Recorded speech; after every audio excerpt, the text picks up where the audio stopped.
Okay. Second time's the charm, I guess. So, is everything working now? Well, that's not working yet, but we'll give it a few minutes. So welcome in, everybody. I'm starting the stream for a second time, and a little late. Nothing serious has happened. I had to deal with something at very short notice, and then once that had been dealt with, I apparently didn't go live properly. There were some steps I should have taken, which I didn't, because of course, as time goes by, there's more and more things I have to remember to do. Specifically, I forgot to, on the YouTube end, tell it to expect a stream to start, because that's something you have to do. Unlike Twitch, where you just go live and then you're live, on YouTube you have to explicitly tell it, no, I'm about to go live, prepare a stream for me. Anyway, that's on me. I'm just going to quickly recap the stuff I had just said about the game, and we'll get into it. So this is Esoteric Ebb, which I'm very looking forward to playing. It's a disco-like game, which is a new genre. It's those games which are similar to Disco Elysium, which was a game I think I must have played 2 years ago or more now, which is surprising. Actually, now I think about it, I think it could be 3 years since I played that game. Very unusual in the sense that it was a game which I first played as an adult, and yet it still became one of my all-time favourite games. It's so good. It is notionally an RPG, but it does things very differently. Instead of having traditional skills that you level up as you play the game, you are instead levelling up parts of your psyche, and those parts of your psyche literally talk to you. And so as you develop your character in one direction or another, the way they actually perceive the world and the things they're aware of and how they can react to them changes too, which is a very different way of doing things. But yeah, thoroughly enjoyed that game. It was a really good game. And this game is built in the same vein, but it's set in a more D&D-like world. I suspect they don't actually have the D&D license, but the world itself is much more D&D high fantasy. A leveled psyche would be quite the boon. Have you played Disco Elysium, Tinky? Also, it's an absolute pleasure to see you as always. I hope you're well. But yeah, I'm going into this blind to do sound tests at the beginning, like before I went live. I have actually played the intro, but I wasn't even watching it. I was just looking at the sound levels. So I really am going in blind. I don't know what happens here. I played Disco Elysium, I enjoyed a great deal. It's so good, isn't it? Anyway, Esoteric Ebb, as I say, is a disco-like game, but it's set in a more D&D-like universe. And I'm going in blind. I've just got my notebook out so I can actually write things down, since I need to pay attention now. So, let's get into it. Oh, hang on, that's blocking things I need to be able to see. That's a little better. What have we got here? So we have 6 attributes, and I believe these are the things that are going to be talking to us. Strength, dexterity, constitution, intelligence, wisdom, and charisma. Hello, Rowdy! It's lovely to see you as always.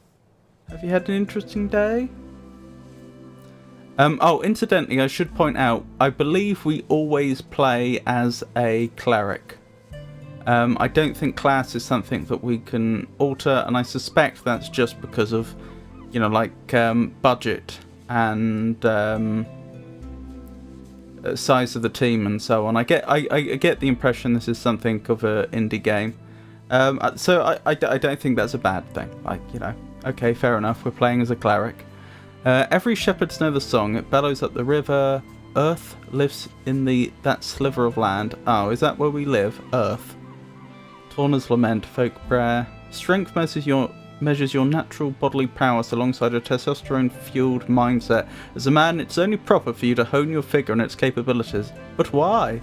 The search for meaning is as vital as the struggle towards competency. Luckily, you already know your cause. To protect the innocent, to lead the weak, to sacrifice until nothing but your bone hits the pavement, to literally die, become a zealot, regain your honor, set out on your divine mission.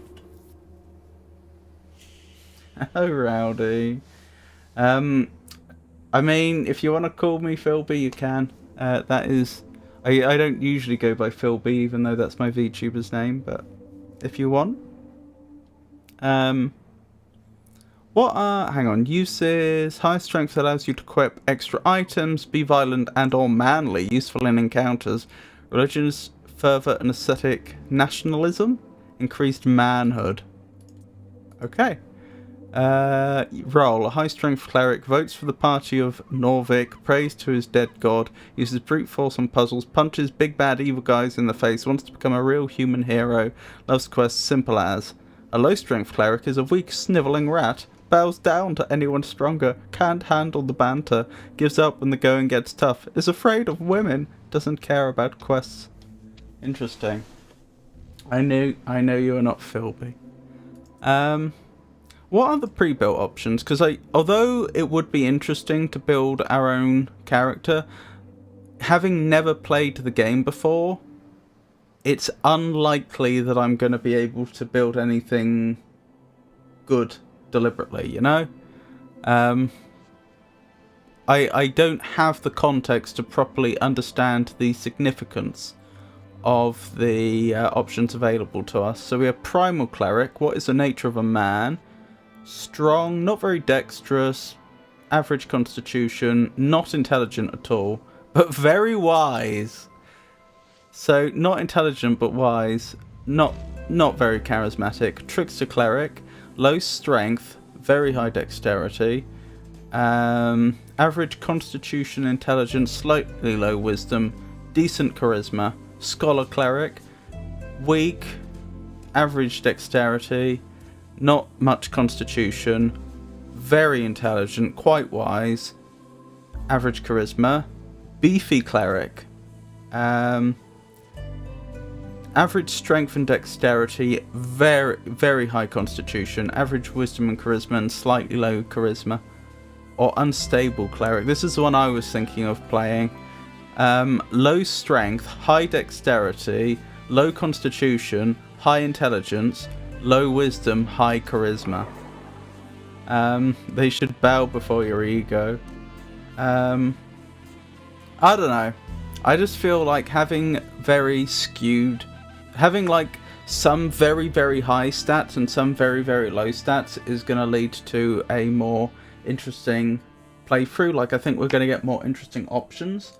Because don't forget that low stats can also lead to new interesting dialogue options, not just high stats, which is why I'm thinking like playing someone that's very intelligent but not very wise, for example, could lead to some interesting options. I'm just trying to check something. I did, believe it or not, because I knew I was going to end up voicing all these stats because they're not... This game doesn't have much voice acting. I think I did make some notes somewhere on some voice acting inspiration. Where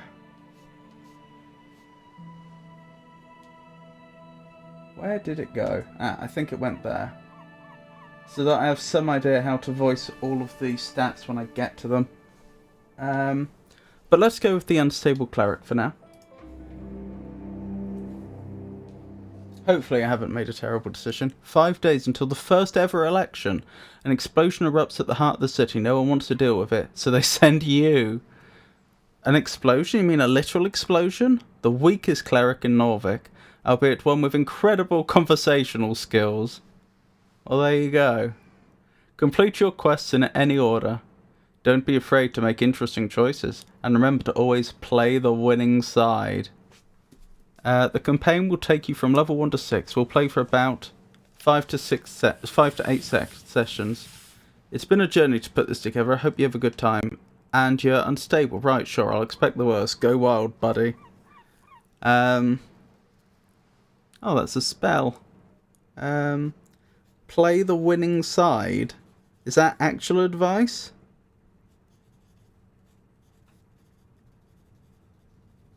And so we've got a first ever election. So that implies they didn't have democracy before, but now they're planning to.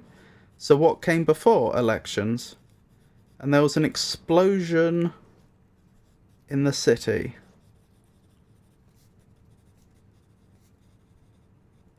Noted. Doopa-doopa-doo. There's my notes. Right, where are we? Let's get into this.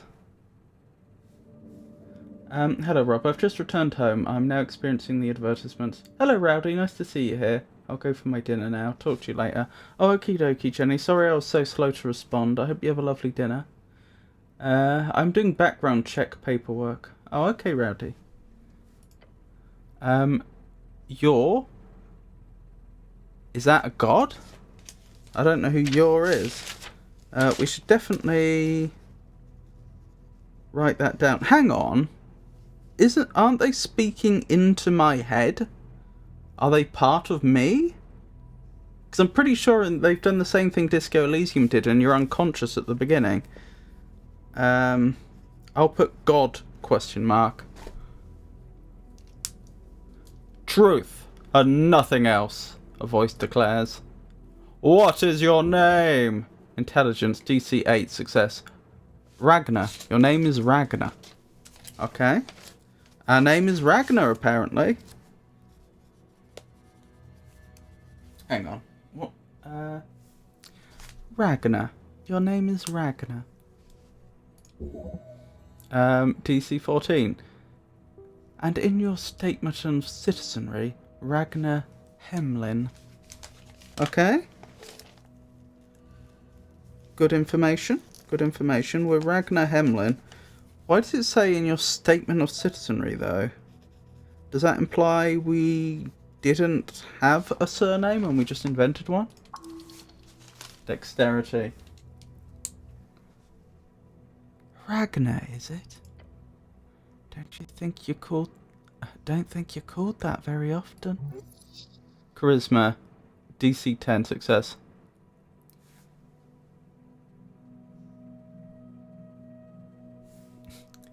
No, you're not.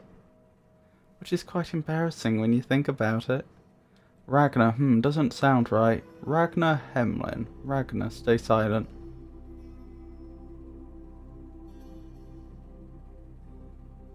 Let's go with Ragnar. Doesn't sound right. Strength. No, no one calls you by your name. Yeah, nobody likes you. Boo-hoo. What?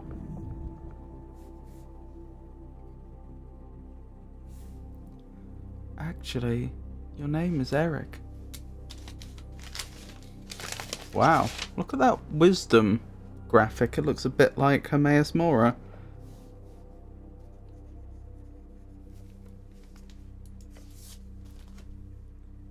No, hold on. It's CL Eric, or something similar.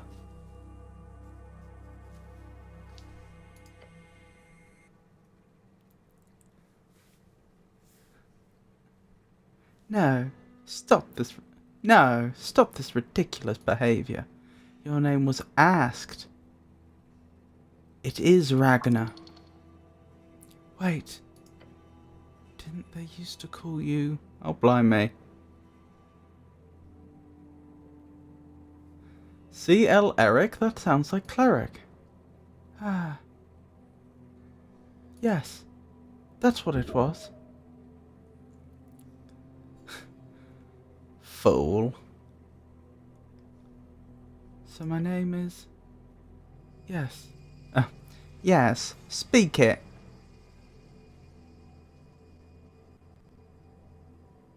Ragnar Hemlin. factually correct. You answer. Another question from the darkness. What is your occupation? Charisma. What is this? An interrogation? Look around. What's an occupation in this context? Stay silent. What's an occupation in this context? This is for sure about your job. You know, the job.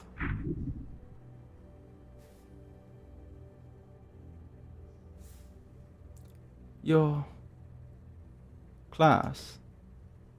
Tell the voice about your class. Class? What class am I? Constitution failure. Upper class. Intelligence. You are a great spellcaster who will rule the world one day. Not sure any answer is good here. Just go with whatever works in the moment. You're a high-class scoundrel. The best of the best. Constitution failure. And awful at everything. I'm awful at everything. Probably shouldn't say that out loud. Putting yourself down is not a great way to get people to love you. Unless you're very manipulative about it. Oh my goodness, it's a Tato! How are you, Tato? It's lovely to see you. I hope you're well. It takes a while before the next question is posed. What is your current goal? Goal? Would be nice to get out of this dark pit for one.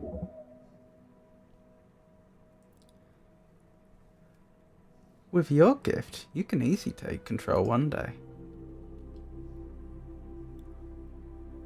The Goblin Chieftain. She needs you. To find the Goblin Chieftain, is that right? You'll know it to be true. No reply, no feedback. Then the voice asks, what is your political affiliation?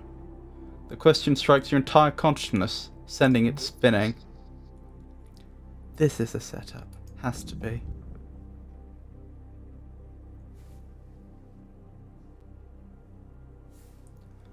It is the Asgalists. Yes, they are decent. Possibly. Intelligent.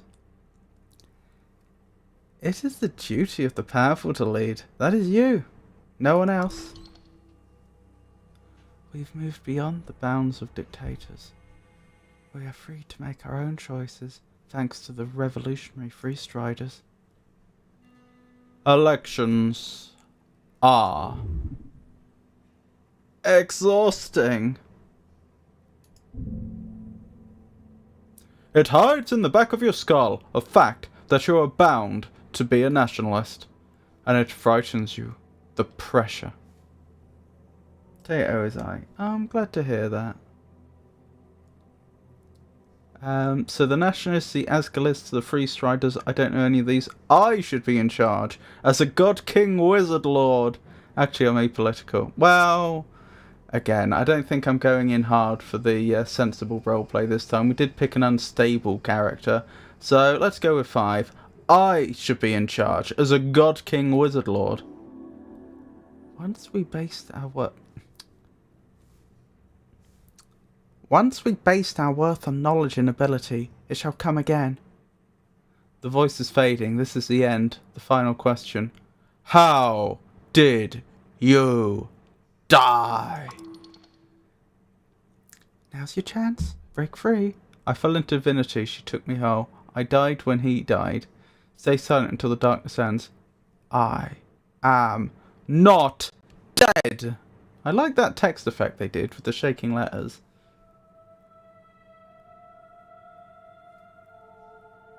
Oh my.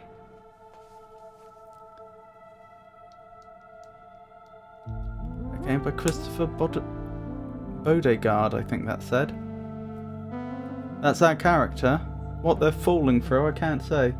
No, the game's just beginning, Tato. You've arrived just in time. This is a disco-like game, as in Disco Elysium.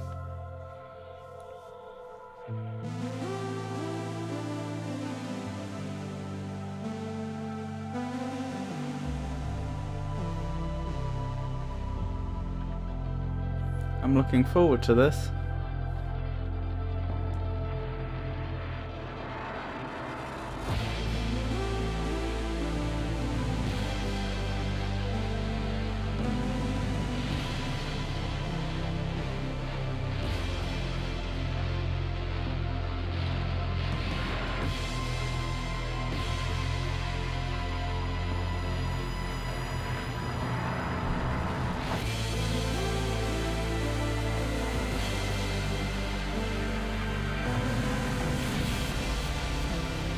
Goodness. Quite the introduction, isn't it?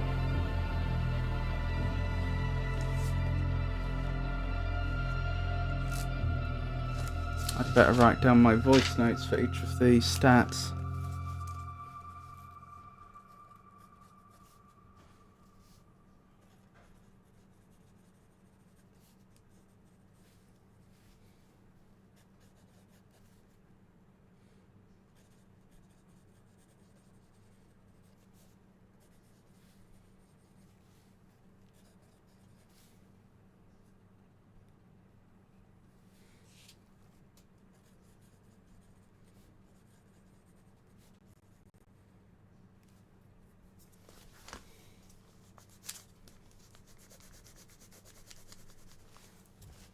Oh, I think the game's waiting for me to do something.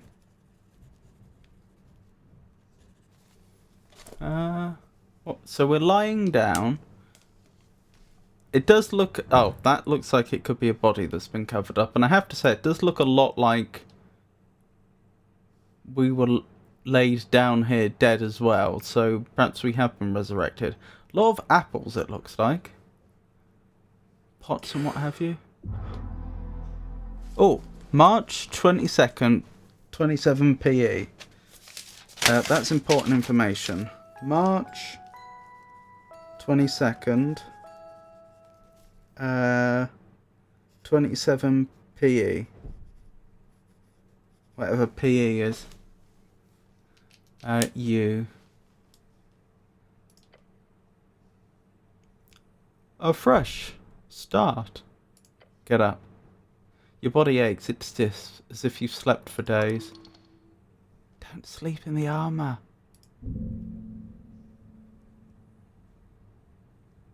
Ready for the quest to continue? Look around you, check your stuff. What stuff? Your mind darts around your pouch and uniform. Oh, sorry, your hands dart around your pouch and uniform. That makes more sense. Panic. Sweat. No spellbook. No mace. Face it. You've been robbed. Your legs shake. Tears begin to fall. Deep breaths. Your belongings are surely here somewhere. Look around you. A circular stone chamber, a storage for apples and corpses. Intelligent success. Those piles of apples, is this Tolstad? I see. Apples and corpses. So what's Tolstad? That seems important.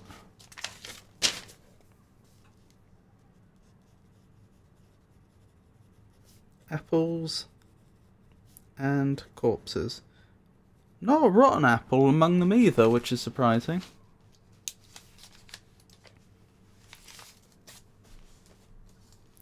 Get out of here. Now! Wait, what's this about a quest? +1 hit point? Oh yes, a quest! Interact with highlighted words to receive a glossary entry. Oh, can I do that with Tolstad? Intelligence, DC8, success. Tolstad, a spiraling island fortress and one of 5 districts in the city, is hid in the middle of River Torna, home of Yours Pillar, a sprawling tunnel network, and the Water Lane, the greatest trade hub in Ascani. You're on Tolstad right now.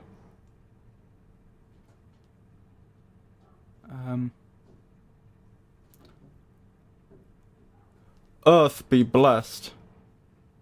Earth, your god. TC1.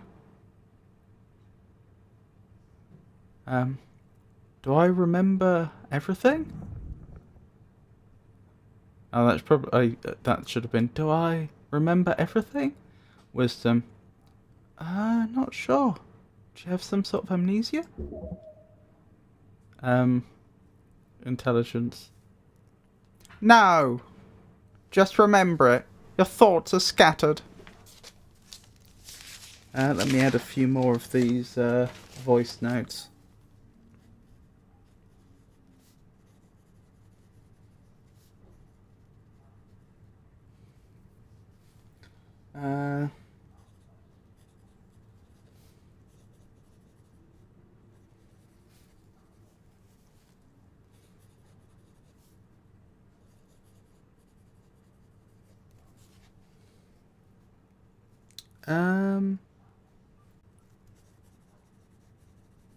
There we go. Where were we? But your memory is intact. Okay, but what's this quest again? You got a job. The tea shop job. Tea shop job? Yep, the tea shop job. That blew up. Easy job. You'll be done in a day or two. So my options are just a job, as I've done this before, a quest, I like those. Wait, how much time do I have? Or, so to be clear, I need to figure out who blew up some random tea shop. Wait, so how much time do I have? Until the election. Duh. Which is in 5 days. Time only advances when you make new choices in dialogues. Oh, hang on, has time been advancing? Interesting. A job. So I've done this before. Wow, maybe not this particular type of job. Your previous experiences lie more in some basic Earthguard militia services, as well as a few years at the Towers. Intelligence success. The Towers. Oh, the Towers, the home base of the Order of Arcane Clerics of Norvik, also known as the OACN. Oh, Charisma's answering this time. OACN. Nobody calls it that.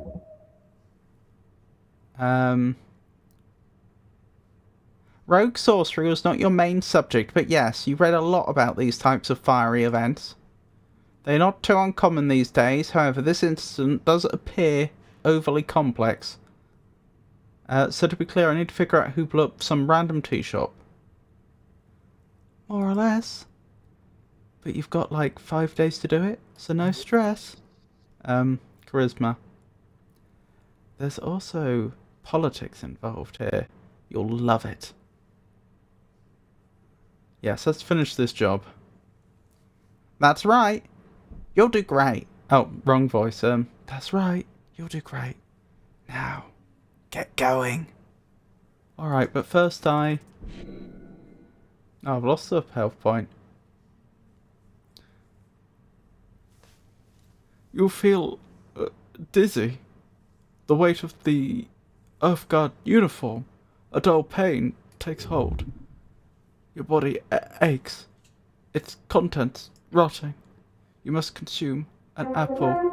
No! Oh my goodness. We have been blessed with a jazz! Oh my goodness. How are you? How have things been? I vote for a Tato mode redeem. I'd happily introduce a Tato mode, but I'd need to know what it does. That's the only thing. To implement it, I'd need to know what it does on screen. Any suggestions?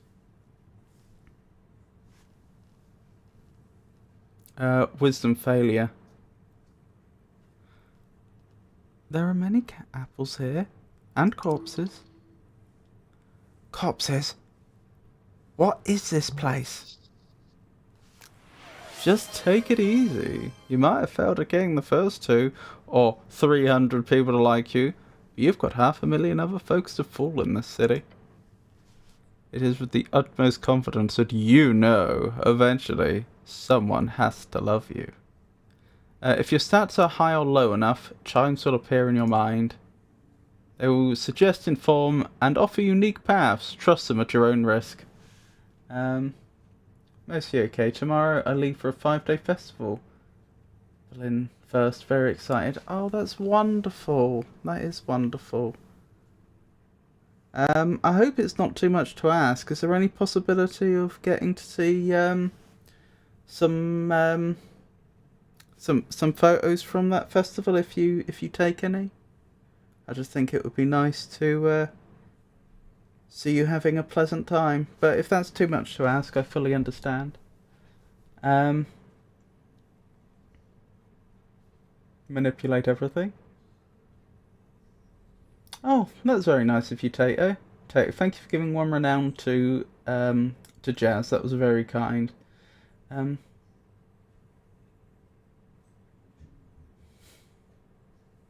Let's go!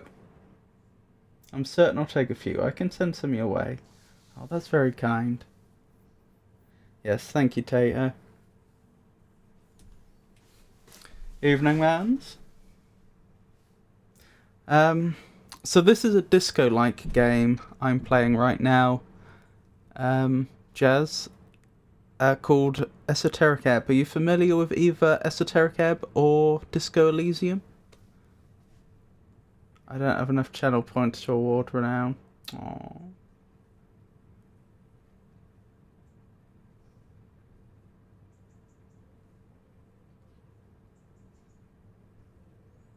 Did you want to give Tatos some more renown?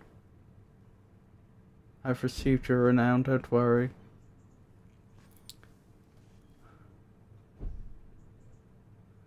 Disco Elysium barely, Esoteric Ebb haven't seen before. Right, so Disco Elysium came first. Esoteric Ebb is basically... it's a disco-like game, so it's built on the same sort of systems that Disco Elysium introduced, but it's set in a D&D-like world.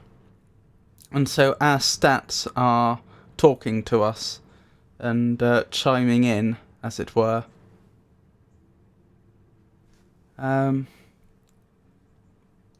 Love me? Wow. Let's aim for stand your presence for now. I'm so very confused. Aha, rub your temples. That seems like a good idea. As you do, your fingers touch upon cold steel. It is covering your entire head. Colloquially known as a helmet. Can I take it off? Strength. DC 20 failure. No! Dexterity failure. I wouldn't do that. Constitution failure. Like ripping off your own face. Not a good idea. Wisdom failure. Not yet. Oh, but I got experience for that. Charisma success. Can't wait until you do. Okay, so we're in the game proper. I guess I should do my first save. Oh my goodness. Oh yes, I'd love to do some 20 questions. LMAG 1. Lovely. Let me grab the whiteboard. Do you have something in mind, or do you want me to think of something? So, behold, engage, trifle. It's a corpse under a blanket.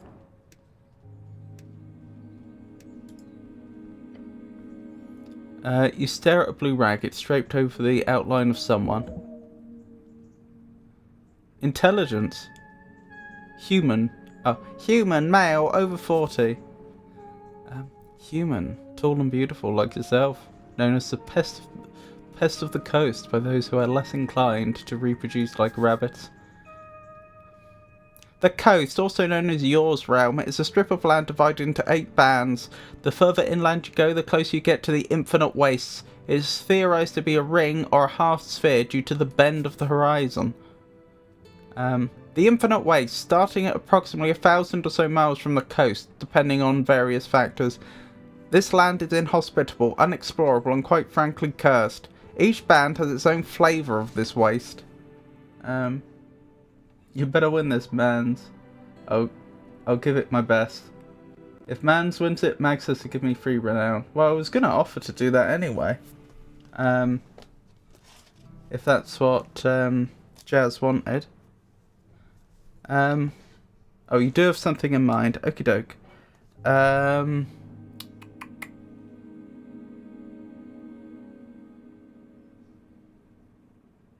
Is it living?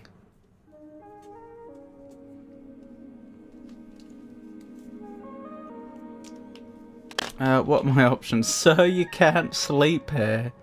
I see, it must be normal to take naps down here. Check under the rag. Let him sleep. I think, since we just woke up here, presumably left here dead, I think maybe we should check under there respectfully, because I'm thinking this might be someone we know that was in the same explosion. Cold corpse. Underneath you find the cold corpse of a human. Looking over him, you find hair, pale skin. He's got a beard too, and he was alive once. Intelligence. Mid-40s, factory worker, Astani blood. His complexion shows nearly no decay, most likely under the effect of a preserving spell.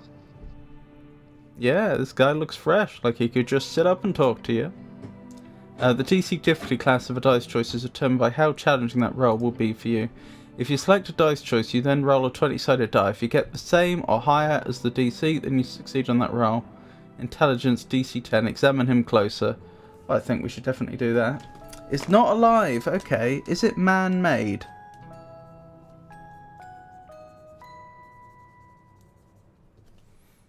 And by man, I mean mankind. I don't mean made by you specifically. Manipulate everything. It is man-made. Okay. Is it electronic?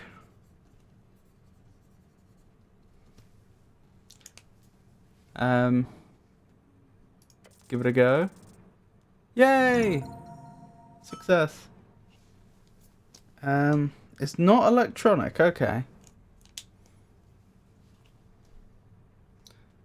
There's something strange here. Oh, there's something strange here. This is no regular gentle repose. Gentle repose, 2nd level necromancy spell, keeps a corpse from decaying. Look close, but do not move the corpse. Lean in and look closer. Signs of being either a hard worker or a careless worker litter his skin. Cause of death appears to be not directly visible. No blood trauma either. Considering his age and the shape of his body, the man most likely died of a common disease or internal failure. That's pretty broad and vague. Unless you're willing to start cutting, that's all you'll get. Except... what? There's also a marking on the right leg, a circle with a cross inside it. You recall that this is the marking of PR, potential revivification. 300 pieces added. Interesting. Oh right, this guy can be revived. Seems so. He most likely died during care and was granted immediate gentle repose. Ooh! Oh my goodness! It's an Avon raid! We've been blessed with Avon this day! Oh my! Oh my goodness. Hello Avon. It's lovely to see you. Thank you for joining us. How goes the Dark Souls? The no repairing anything run? Hi again, Rob. Hello, Rowdy. I'll be right back. Must go human or something. Rob, tomorrow is Bed of Chaos. Will be so much fun. I hope it goes well. Caw! It is lovely to see you, Avon. And thank you for raiding. Welcome in, raiders. I'm Robert, and this is the El Magnifica Games stream. Channel, I should say. And on this stream, we play old games and new games. We play games that require you to think, and we play more actiony games. And today, I'm playing Esoteric Ebb, which is a disco-like game set in a D&D universe. Right. So I'm also playing 20 Questions with the ever so wonderful Jazz, also known as Manipulate Everything. And she's informed me that whatever the thing is she's thinking of is man-made, but not electronic. Would you find it in a house, typically? So today I took out Sanctuary Guardian, Artorias, Bed of Chaos, Fire Sage, Centipede Demon, Manus, Calamite, Four Kings, Thief, Nito, Gwendolyn, and Gwyn! In other words, every boss in DS1 has perished. Well done! Well done, Avon. So that's the challenge run over? Jolly good show. Sounds like a very, very successful stream. You wouldn't typically find it in a house. It's man-made, but not typically in a house. Oh, goodness me. Do you know what, Tato? She might actually have me on this one. I'm struggling to think now.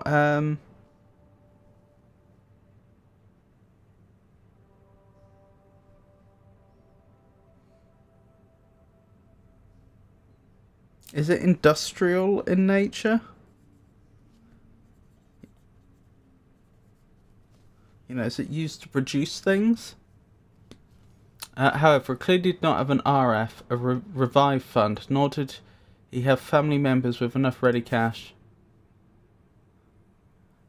Revive fund. Revive fund, a type of life insurance. Monthly payments are made into an account that can be used to pay for the resurrection of the fallen holder, given they're under the age of 75, human scale. Resurrection, the act of returning a dead person back to life. There are many spells that do this, from a weak Revivify to the legendary True Resurrection. Revivify, a 3rd level necromancy spell. If used within 60 seconds of death and the body isn't too ruined, the target is brought back to life. True Resurrection. True Resurrection, a 9th level legendary spell capable of bringing anyone dead back to life if you believe the legends. There are many different tales with different takes on the restrictions, but generally you cannot use it on a creature that has been dead for over 200 years. Or perhaps he was just an unlikable fellow, who knows? Fair enough. You cover up the corpse once more. Rob, are you interested in watching me go after Bed of Chaos tomorrow? I think that would be nice. Assuming I'm available at the time when you go live, I'd certainly be interested in tuning in. Hello, Manipulate. Yep, I need to figure out what we're doing for the stream tomorrow. You could do Disco Elysium. So my question was, is it industrial in nature? It's not. Okay, fair enough.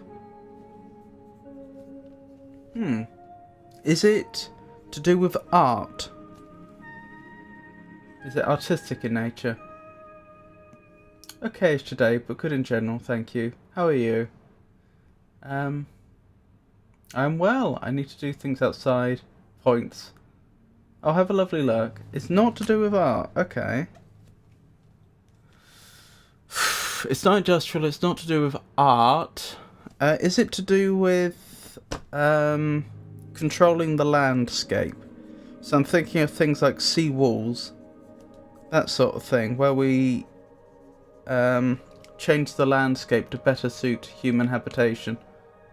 I have to go to the pharmacy. I'll return shortly. Okie dokie, Rowdy. I hope things... I hope your trip to the pharmacy goes well. Happy luck. No! Okay, it's not to do with controlling the landscape. Ooh. You wouldn't find it in a house. Is it a type of building? So I could cast Revivify on this guy? Potentially, yes. Although the question is more akin to, why should you? A third level spell slot is a valuable resource. Why waste it on some blue colour corpse? It's okay to loot him, right? Who was this guy? Why is he here? I should stop bothering the corpse now. Can I? Spellbook. Prepared spells 0.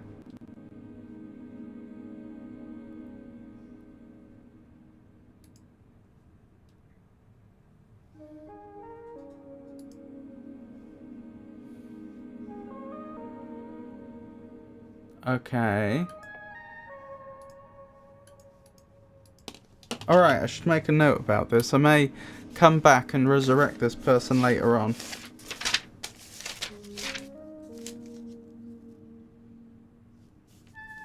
I'm gonna need a special page for this. Who did they say? This is Tolstad, isn't it? I think we were told more specifically that this is a shrine to Yor. Okay. Can resurrect worker at shrine of Yor in Tolstad.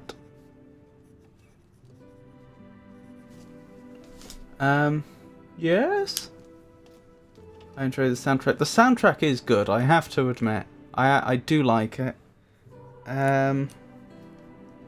Nice atmospheric synths. Yes, question mark, but is it a type of building? Okay, what else do we have here? A vase of leaves, smells lovely. Well, I'm not looting a shrine to a god, especially a god who's probably just brought me back to life. An apple looks better than the ones in the pile. Has that been left there for me? Like, genuinely, is that there for me? Because we were told we needed to eat an apple right now, and I couldn't tell if that was a terrible idea or not. This isn't yours, is it? I don't know. I don't know what's mine. Divine scripture. Where it does not belong. Shield of faith.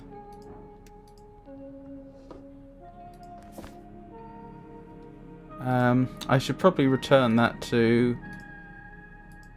wherever it belongs. Oh, hello there. There's someone in the room with us. A very important piece of paper. How do you know it's so important? Can I read it? Voting card. -1 intelligence. What?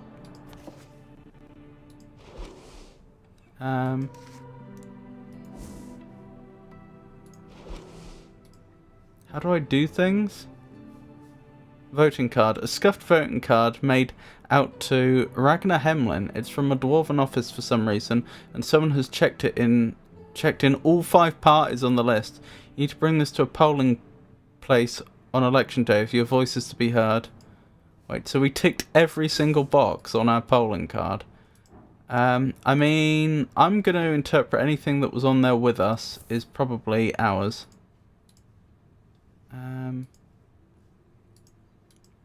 Cloak. The cloak is sprawled upon an iron slab. As you grab it, you immediately feel the dampness spreading in your gloves. Oh. Please don't. This thing is disgusting. Wear it in your hands. Wring out the water. It's heavy. Wring out the water. The filthy liquid falls to the floors of the stony chamber.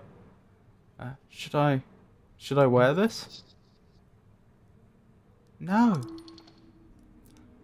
Of course you should wear it. A hood is the perfect tool for any decent rogue and or ne'er-do-well. Oh, hang on, wrong voice.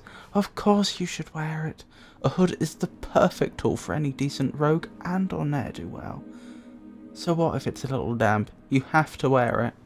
I'll think about it. I mean, I am a rogue, so yeah, let's wear it or But I'm not a rogue. I'll think about it. You'll reach for your fancy red pouch of holding.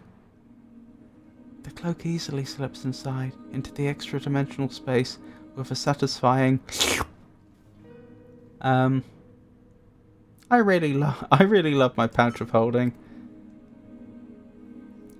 Yes, you're very lucky. This kind of magic item can go upwards of 10,000 crowns. Crowns?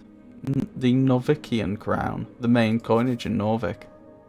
Norvikian crown, the official currency of Norvik, suffered heavy inflation during the years after Earth's passing.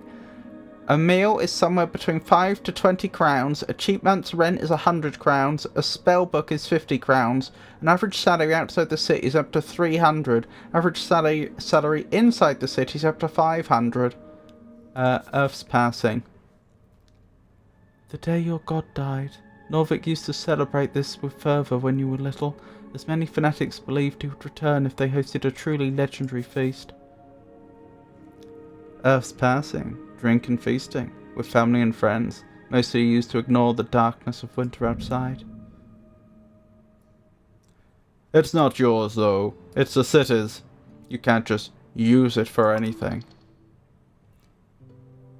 Quiet. It's yours. You can do whatever you want with it. Now go put on your cloak and rob some people. Relocate some resources. Equipping items temporarily alters your ability scores. I'll take the apple.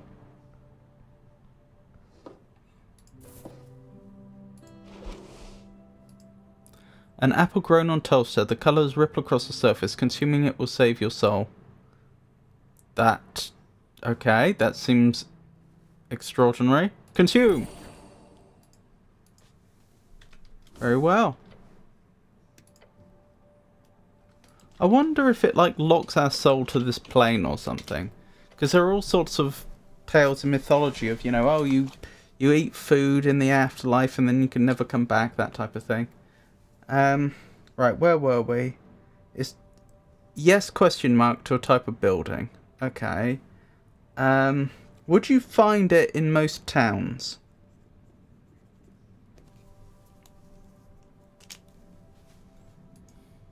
Let's have a word with whoever is it. No. Okay. Would you find it in rural areas?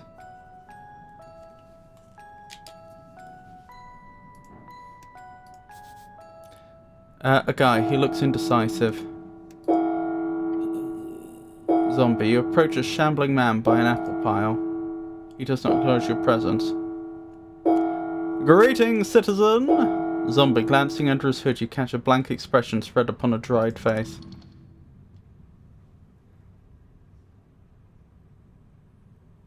This a dead guy? Ah, blast. Try not to get bit. What is your name, sir? He does not even turn to look at you. Identify yourself, citizen. Intelligence. This is a reanimated corpse. He's probably a work zombie, although it has been illegal to employ undead since a bone purge of 11. Bone Purge, a citywide effort in 11 PE to stop necromancers from outcompeting mortal staff factories. Oh my goodness. What a story. I'm adding that to my notes. 11 PE Bone Purge. Why did they bother putting an apostrophe before 11 if they haven't even reached the year 100 yet? More likely, but not usually. Okay.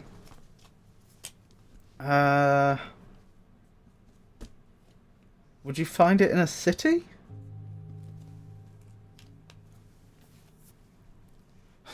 Sir, are you a member of the undead? Or what's he doing? Or I found this voting card over there. Is it yours? Should I defeat this zombie? What's he doing? Seems to be fussing over the apples or something. Hard worker. Oh, hard worker. Respect. Sir, are you a member of the undead? The zombie does not respond. Not even a groan? How disappointing.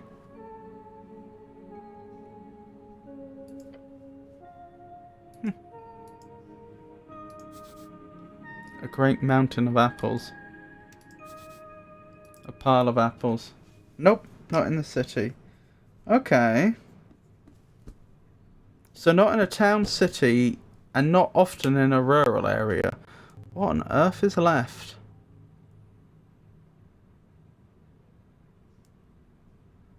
Is it often a long way away from people?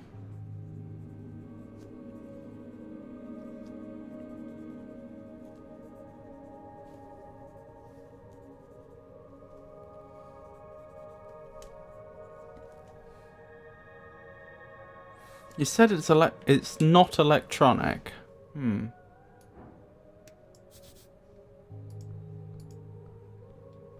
So that rules out something like a satellite you might have in space. A divine shrine covered in apples.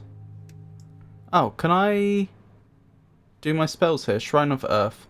The runes feel your senses as you approach. The colour has faded. This monument is hollow, void of all life and divinity, and worse, it's covered in rotten apples. A sacred shrine left in this state, it's an insult to Earth and all his people. Indeed. Yet you are very much aware that this is not the worst you'll see. You have to fight hard to keep Earth's dream afloat. The city is lost, but it is not yet lost. How poetic. You're also aware the city is very much in need of change. Change from what? An honourable lifestyle? A peaceful city for humans to prosper in? Change from stagnation and a mire of decay. Earth's crusade brought triumph. The corruption brought after his fall is due to exactly this kind of filthy rhetoric. You're certainly allowed to be wrong in your opinion there. Stop complaining, it won't solve anything. This is giving me a headache. Remove the apples. It does not take long for you to move some of the nasty apples away from the front of the shrine. Can I pray here? To what exactly? So it's a waste of time? Yes, a waste, nothing else. You may pray as you wish. Kneel, move on. The shrine towers over you. To cast spells, you must first prepare them at shrines. Well, hold on. If the god is dead and the shrines no longer function, how did they revivify us in here? Prepared spells can be cast when the cleric has a reason to do so, either in or out of dialogues. Each cast expends one spell slot of the corresponding spell. Prepare spells. Thank you.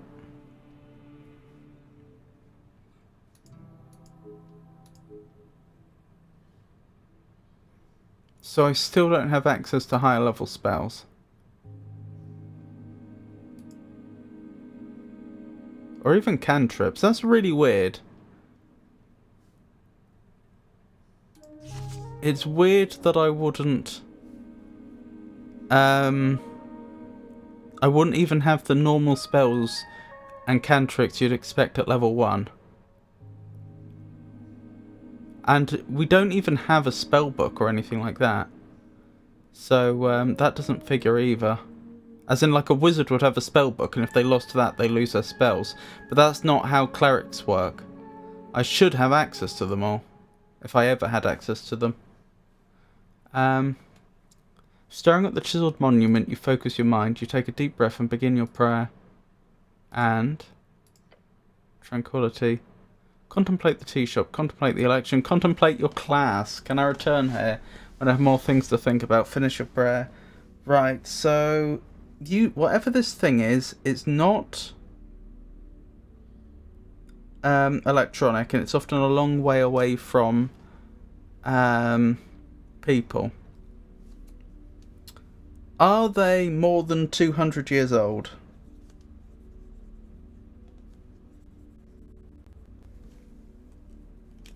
Contemplate the tea shop. You let your mind go through the basics of what you know. The tea shop was destroyed in the middle of the day. Minor injuries were reported. Your goal is to enter the tea shop and investigate it properly. That's it. Contemplate the election. The first election. Your vote won't matter. Your vote will be the most important of all. Ask those around you what they will vote for, and you might find your own voice along the way. Contemplate your class. Identity is not easy. It's everything, from faction to home life to street.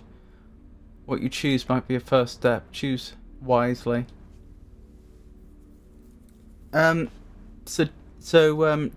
Jazz, is the thing you're thinking of, have they been around for more than 200 years?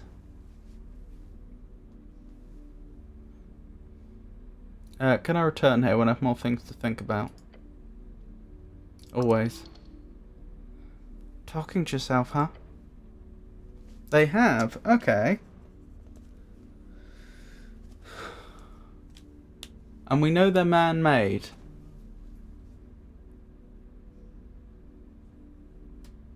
What would be the point in building something a long way away from people? We know it's not about controlling the environment. What could they do?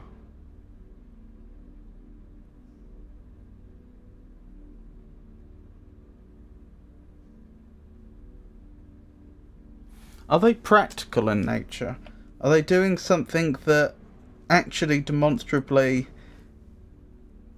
helps people achieve something that's tangible, like, you know, I don't know, hunting animals or something? Something that actually you can see the utility, or is it... well, that's the question. The alternative would be, you know, I don't know, it's spiritual or something. Or, well, we ruled out art, didn't we? But I'm just wondering, is its function practical? You would say yes. Okay. Finish your prayer. What other gods are there? Many. You know a few. Earth, father of Norvik. You have devoted your life to follow in his footsteps. Elim the Mender. A real lady, this Mender. You've heard the stories. Beautiful. Terrifying. All the elf stereotypes rolled into one. They say a look from her could turn a man's heart into his dying breath. Though most men have a story like that, so it's probably more a woman thing than an elf goddess thing. She would not respond, even if you had something to tell her.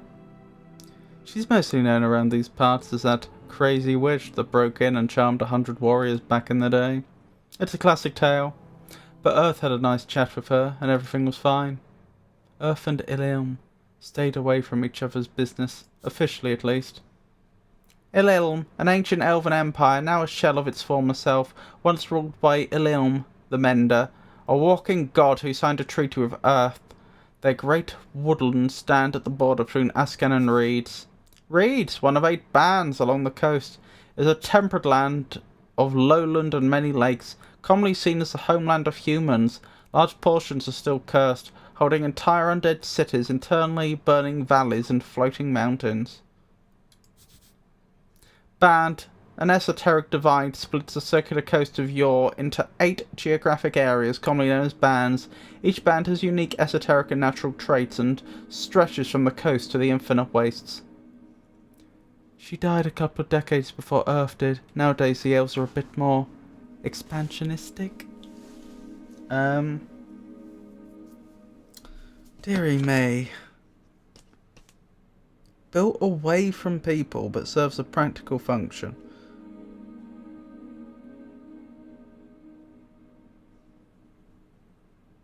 Is it an aqueduct?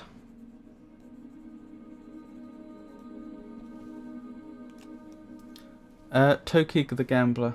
It's not, okay.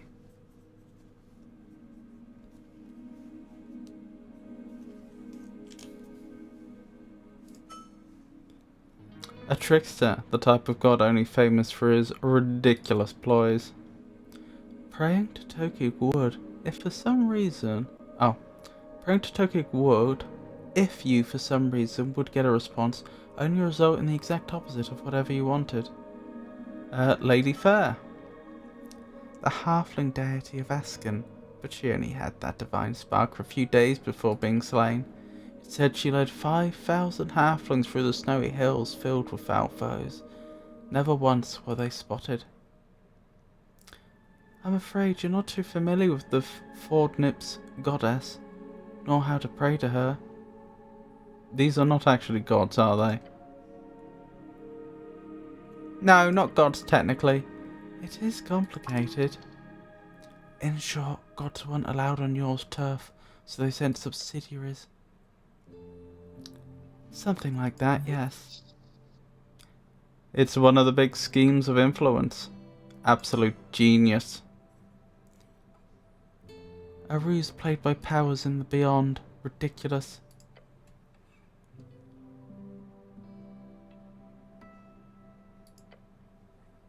Oh, wonderful.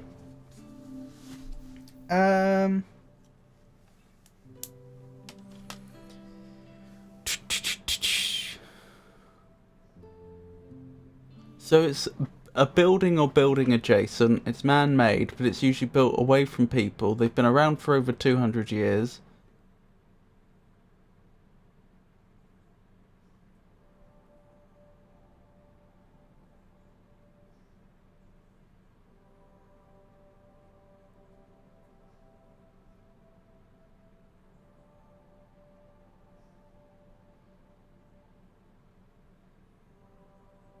I was considering whether it could be something like a mine, because that's not quite a building, but I could sort of see the logic. But the problem there is that an operating mine would have a lot of people in. Do people travel to it regularly?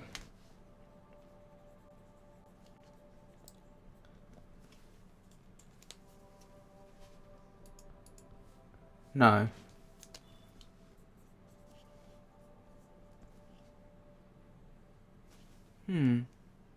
Interesting.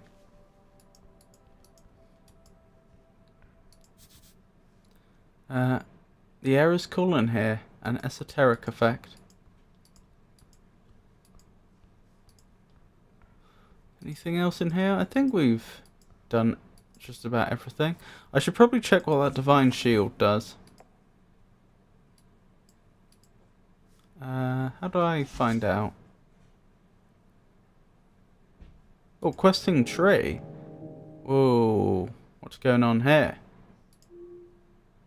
Class conflict, 300 pieces. Oh, you encountered a corpse in the Lich House. It seems fresh and ready for Revivify, though it costs quite a bit of money to bring him back, almost a month's rent.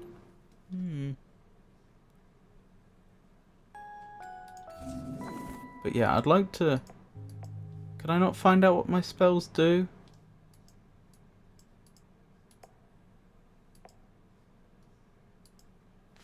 What's this?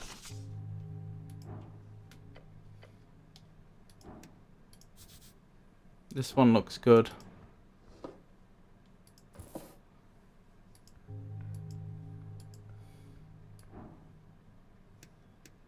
Am I allowed to put the apple I found down here? Nope. Don't look like it. So, next question is going to be question 17.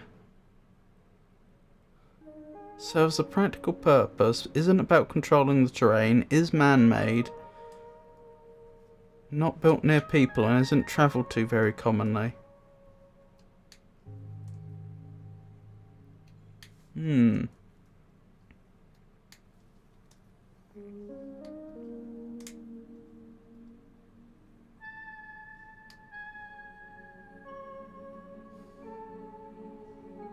Does it contain electronics? I asked you before if it is electronic, but I suppose technically... I'm interested to see how you note down the replies. Which replies, sorry? Okay, it doesn't contain any electronics. Then again, you tell me they're over 200 years old, so I guess that was a bit of a dumb question. Now, in retrospect.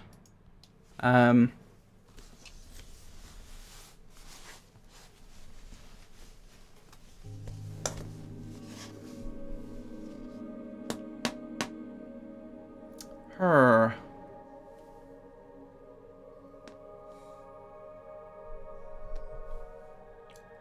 I think they can nowadays, but they're usually not.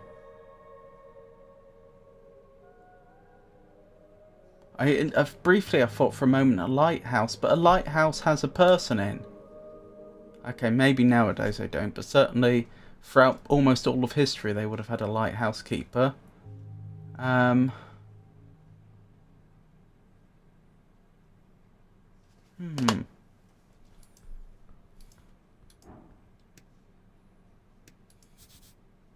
spiral staircase, ancient architecture. Why can't it be a lighthouse? Because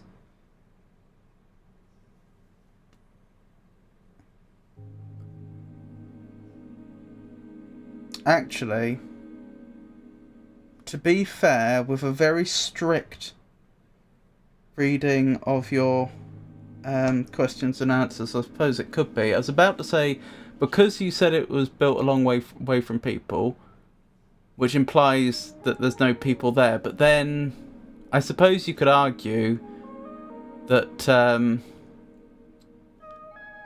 it still needn't be near a settlement, even though, you know, there would be some people there. But you also said that people don't travel to it regularly. But then again, I suppose if they're already there, they're not travelling to it. But yeah, lighthouses would have lighthouse keepers. But okay, is it a lighthouse?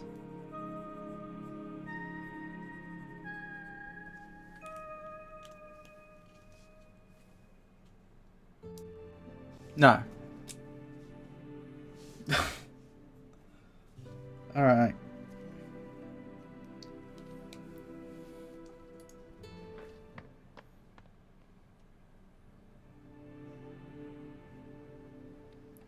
Viscon's Lair, Upper Tolstadt.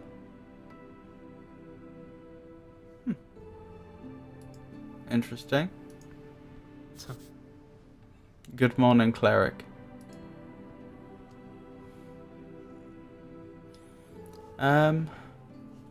Oh, someone over there.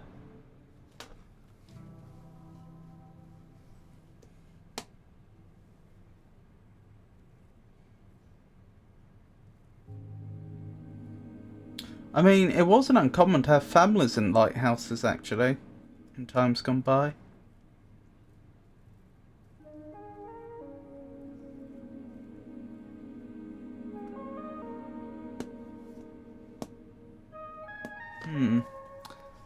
You've really got me. Viscon, local mortician. What does all that mean?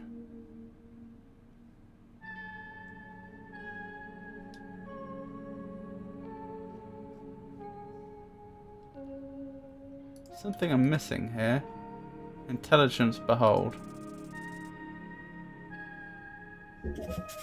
I see. The pale man handles corpses in a basement. A typical self-employed city contractor. I remember hearing about this man. He used to be a dentist and a surgeon.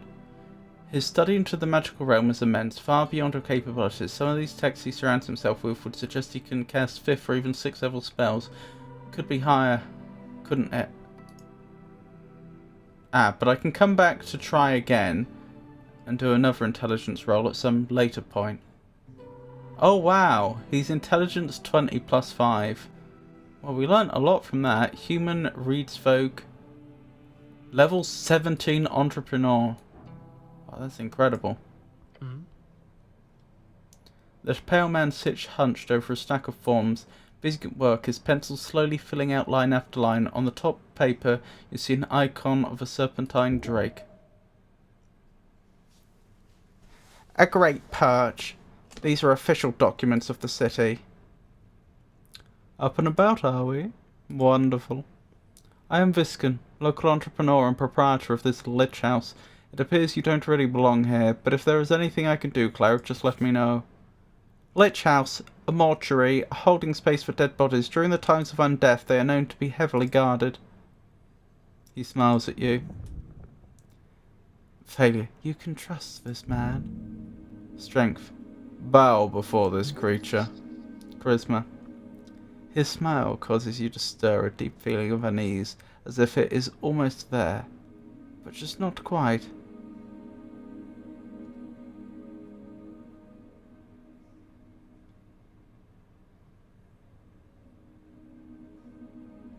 I have a lot of questions. Perfectly understandable. I'm afraid to say you've been through quite the turmoil, cleric. Tell me everything. Of course, it must be confusing. Tell you the truth, some fishermen brought you here last night. River Take Me added. They'd caught you in their net, took you for a corpse. Not that I blame them, you weren't exactly in prime condition. Prime condition? You're always in prime condition. You quite literally live in the filthy uniform. In this filthy uniform. No wonder they thought you were dead. Wait, how did you end up in the river? How did I end up in the river? I'm afraid I don't have much to tell. Perhaps you fell off one of the bridges to Tolstadt. There are 7 bridges over River Torna connecting Tolstadt to the end of the city. Sounds like the start of a great drinking story. The I woke up in the Lich House tale.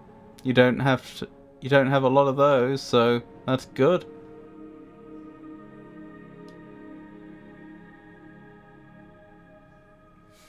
Perhaps there is an esoteric explanation to all this. Perhaps. You would know, cleric. So I am in fact alive. Well, more of the question is, was I alive to begin with? The pale man stops for a moment. He looks you up and down. Yes. I believe you are. Who were these fishermen? River Guilders, I believe. They did not look like poachers, so my guess would be that. Where can I find these fishermen? He ponders your question. I did not ask for names, sorry to say. Perhaps Water Lane? That's just a guess. Water Lane, the largest trade in Norvik. Located in a massive tunnel piercing the centre of Tolstadt. It is a so-called marvel of dwarven engineering. It's the reason so many people commute to Tolstadt over the many bridges, considered as one of the great crafted wonders of the world. Good guess. Lots of boaters hang out there. I have some other questions, I think. Figure out what's weird about this individual. What? DC 31.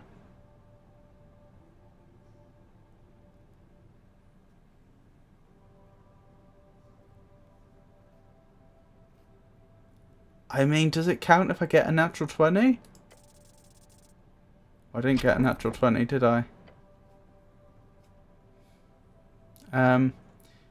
You glare at the pale man who keeps working on the documents for approximately 2 minutes. Eventually you feel stuck in your thoughts. I don't mean to imply I know more than an honourable Earthguard member, my good cleric. However, you must certainly have more important things to do on a day like this. He's correct. Maybe you can get back to this later. Some dice checks are locked on failure and can be attempted again later.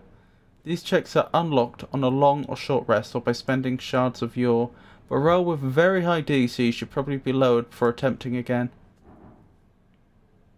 I see. Oh, does it get harder? Wait. It gets easier if I fail, I think. There's a zombie in your basement. Oh, how quaint. No, an undead abomination right below.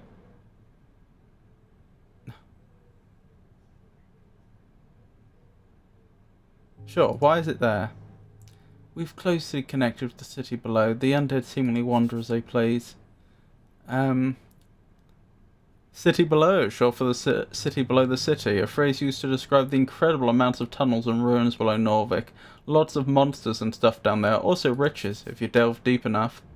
Monster, short for monstrosity, defined as a non-sentient creature born out of magical means, often by combining various natural beasts or from curses or esoteric events. A quick movement in the lower left cheek. His expression actually changed. Don't trust his words. However, I will have to take this up with Lady Sageleaf. I pay good crowns for HWBT protection. HWBT, the Halfway Bridge Tribe, commonly called the Halfways, one of the 3 goblin tribes in Norvik, and arguably the most influential, despite their small size, led by Lady Miska Sageleaf, with their headquarters in the Goblin Garden on Tolstadt. Goblin Garden, a dwarven-built citadel sitting at the southernmost tip of Tolstadt. It is now a goblin sanctuary and greenhouse. Goblin, short and green, got claws and fangs, little monsters. They've got 3 tribes in Norvik and are considered somewhat civilized. Norvik, the central city of Ascani and last bastion of humanity, it was founded upon the end of the Reconquest in 468 AE, exactly 70 years ago. Oh, that's good information. Doop-a-doop-a-doo. Where did my pen go? That's where it went. The Reconquest.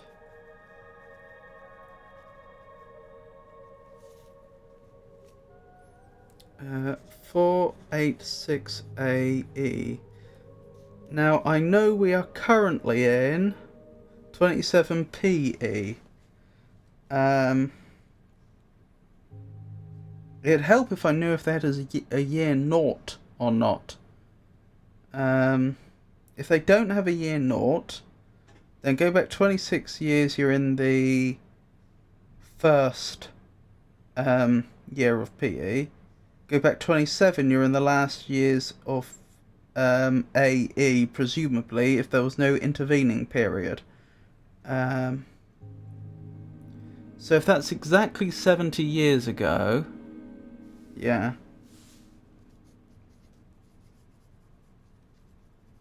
Then 70 minus 27 is going to be 43. Add 43 to 468, and you're going to end up with 511, I think. Could that be right? Yeah, that's right. So presumably that was the final year of AE, I would guess. Yep, 20 questions is still ongoing. I do need to... I think, unfortunately, Jazz has got me good. I've got 2 questions left. And I really don't know what it is. It's man-made, but it's built away from people. It serves a practical function, but people don't travel there often. You're not going to see it in a city or town. You might see it in a rural area, but even then, usually not. They're more than 200 years old.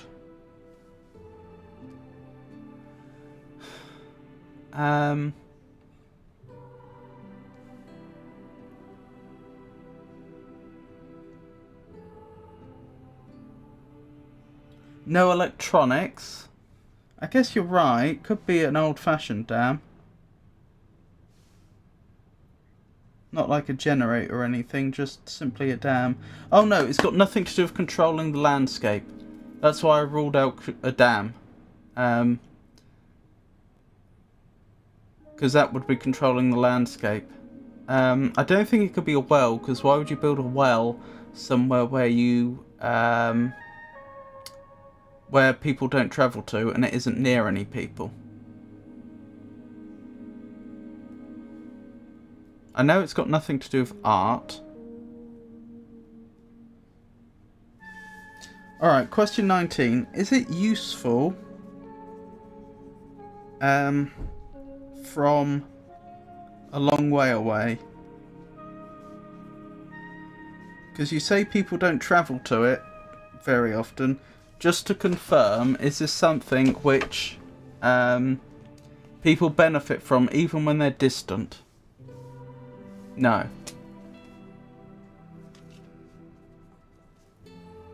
Okay, so they do actually have to... So people don't travel to it very often. It's not built near people, but to benefit from it, you do have to be close to it. That's helpful.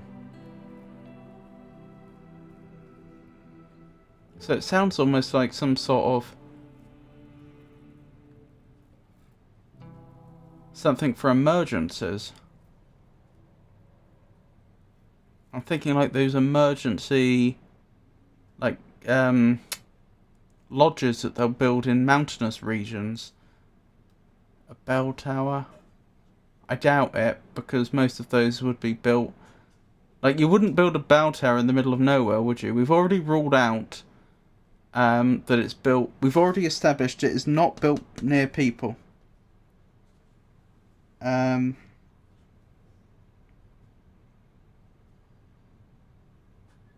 Yeah, long way away from people, yes. So it's built a long way away from people. People don't travel to it very often. But to benefit from it, someone needs to be nearby. And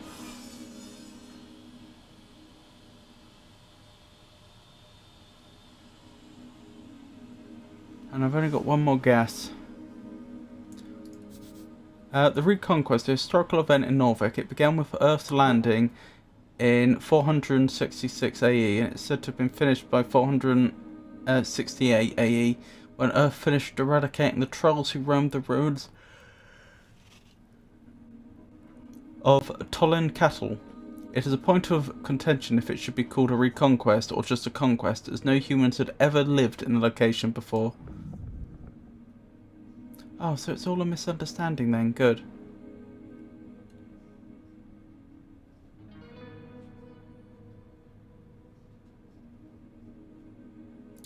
Wait, no, I don't actually believe you. It kept moving apples down there.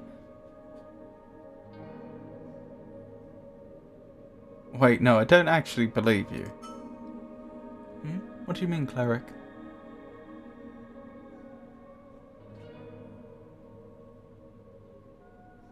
The zombie is clearly working for you. That's illegal.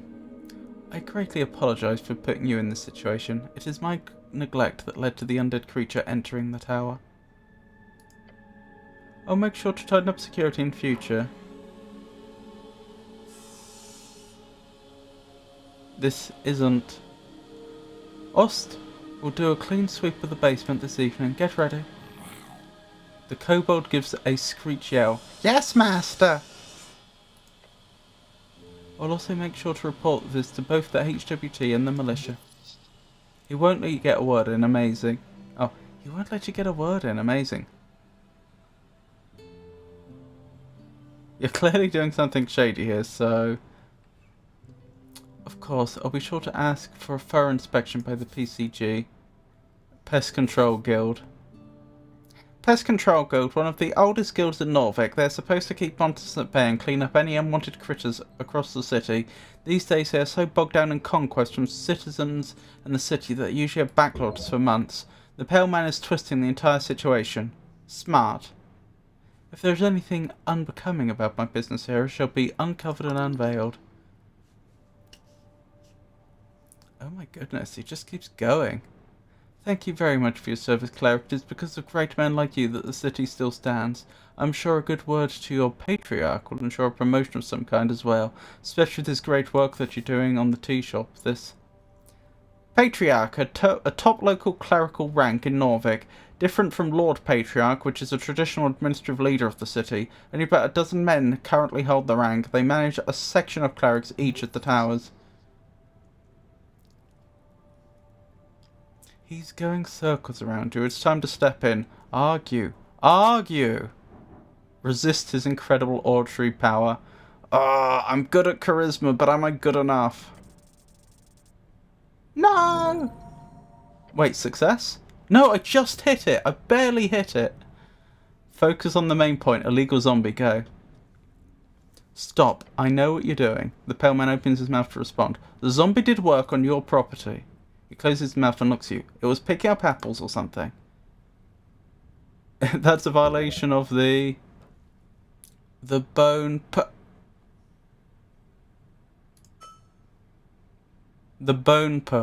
Oh, the bone purge. Yes, I'm aware. The man takes a deep breath. He reaches below into his desk and brings forth a pouch. An isolated instance. It will not be repeated. He hands it to you. Well, I wasn't actually expecting a bribe. This feels like a bribe. This isn't a bribe, is it? Of course not, cleric. As a city cleric, you obviously have the ability to accept Dagsboter on behalf of Norvik. Dagsboter, Dwarven for day fine. Some might call it illegal extortion, but it really depends on the district. Violation of the Bone Purge Code, Article 4. In singular violation cases, a Dagsboter of minor class is issued. In relation to my status as a Tolstad business owner, that'd be precisely 25 crowns. Ah, he dealt with this before, huh? Now that this issue is behind us, anything else needed? I'm surprised I couldn't offer to clear the zombie for him when he was claiming that the zombie wasn't supposed to be there. Also, I'm convinced the thing that's wrong with him is that he's undead himself. Look at his pale complexion. I need to make one more guess for our game of 20 questions. Unfortunately, I think dear Jazz has defeated me. You need to be close to it for it to be useful, but we build them a long way away from people. He's probably a vampire, judging from the haircut. Oh! I mean, don't judge a book by its cover, Raven, but you've got a point.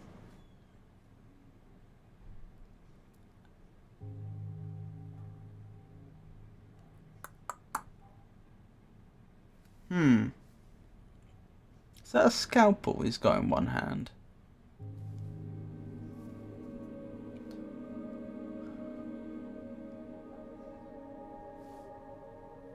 What else am I supposed to do? Read the whole book at the store? What's up, Tato? I think I may have missed the context for that. I'm just trying to think, like, it's built a long way away from people, right? So I'm guessing it's something for emergencies. What sort of emergency might someone be in? They might need food, they might need water, they might need shelter, they might need warmth. What else? They might need to contact someone. So like some sort of emergency phone might count.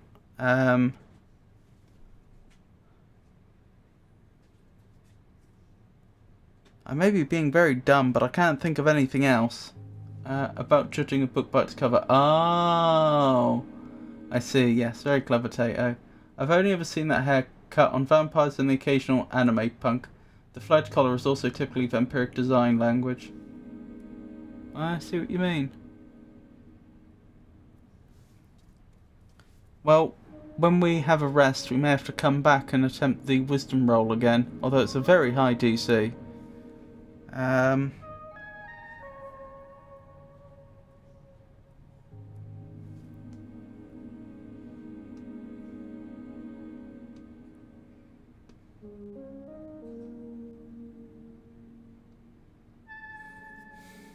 Jazz seemed unsure as to whether it was a building.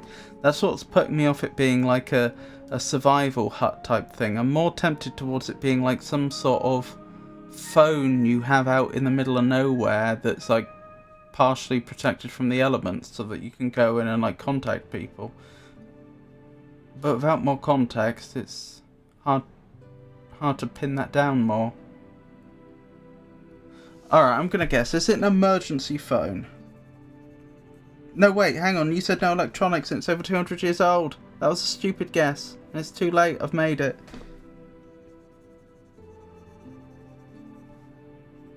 Well, I definitely threw that game. Not deliberately, but still.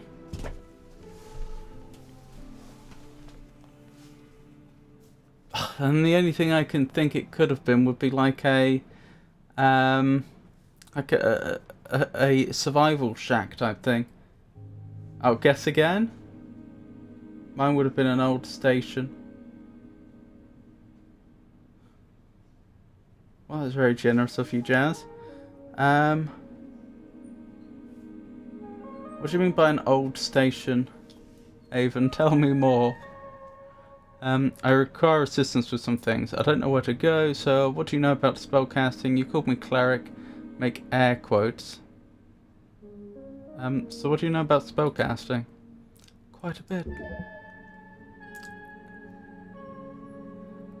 If he knows more than you, then it could be useful to listen.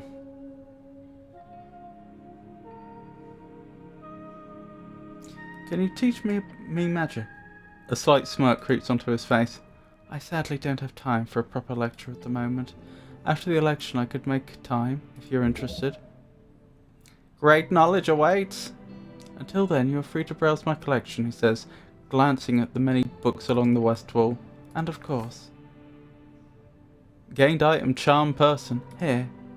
A copy of Charm Person. It will surely be useful to you. My goodness, that could be useful. A truly diabolical spell. The tower teach it only to higher tier spellcasters usually, despite its first level.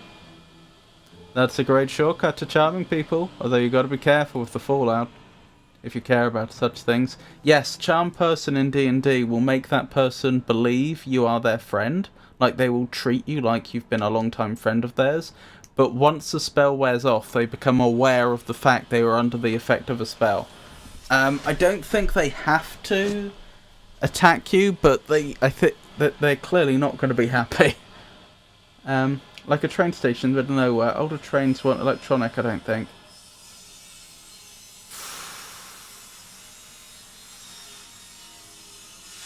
I don't remember the precise dates, but I'm not 100% sure we had trains 200 years ago. That's definitely pushing it. I mean, the train network started being massively built up in the 1850s, I think it was. When was like Stephenson's rocket?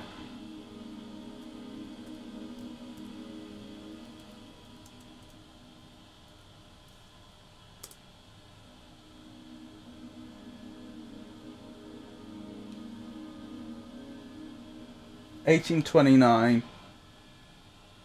That was the first steam locomotive that was like actually fairly decent. Like that was when they first properly figured it out. So no, it wouldn't be anything to do with the railway.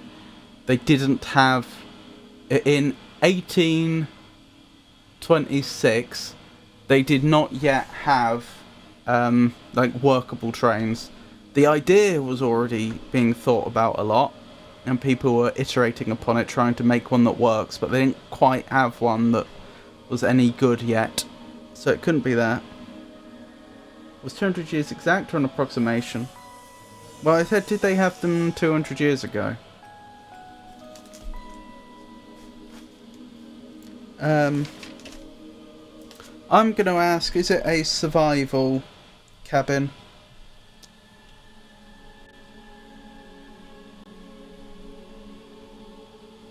Like the sort of things you'd find on like in a mountainous area? No? Okay.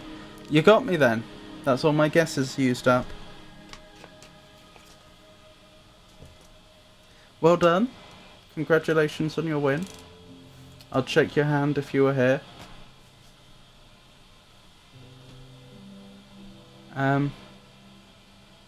That's all I have to ask about spellcasting. Very well. If you want to practice, feel free to cast anything non-lethal on my servant Ost. Sounded like good practice. Maybe I will. He nods slowly. That's all the help I need, thanks. I'm gonna be going now. Before you do, make sure to collect all your belongings. He gives you a quick inspection with his dead eyes. Too quick, like he's trying not to show his interest. Strange. At least...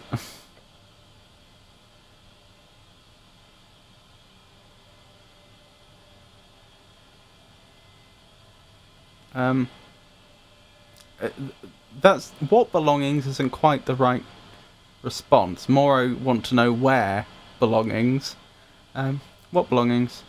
Quite a lot. Your uniform, your cloak, and also a voting card. A peculiar voting card. Every party had been marked on it. I'm assuming it's yours. Oh, I've got all that. Yeah, sorry, I'm indecisive. The pale man ignores your comment. I asked Ost to lay the surviving pages of your spellbook to dry. Over there, he says, and points across the chamber. He then looks at the pocket watch on his desk. That is an esoteric pocket watch. You may have it, cleric. It will surely prove useful to you. This man seems terribly nice. Maybe a little too nice. Beyond that, you should be good. Got it. The pale man turns his face towards you and smiles. If only every government employee were as devoted as you, cleric. He gives you a stern expression. Good luck on your quest. Leave now. While exploring the city, you may move faster by running. To do so, either double click or hold shift left trigger. Time to go. Do you want to keep guessing? I mean, you've already won. I could keep guessing if you like. Jaw left his mark across the bands. Today is a universal sign of magic. The red eye of Earth.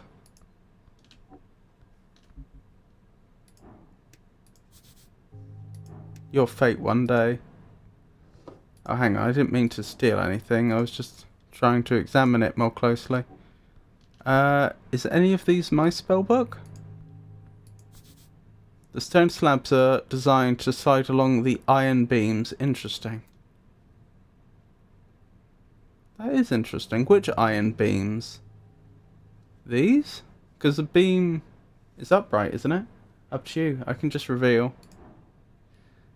Does anyone in chat have any guesses? Wait, is that? Ruined prayer book. Why does it say -3 int? This book is ruined. Most of the pages, while dry now, have been completely drenched in salt water. It's absolutely and completely ruined. Only a few pages of soggy, brackenish papyrus pages are readable. They appear to contain some type of indecipherable symbols. Ascani writing of the most basic kind. Wait, oh no. Someone has attempted to try this to the best of their ability.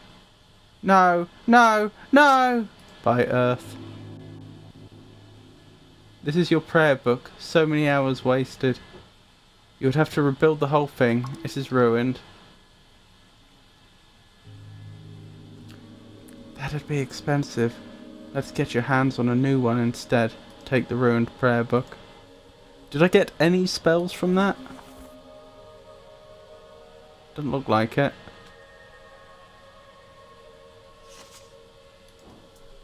I didn't know we had prayer books.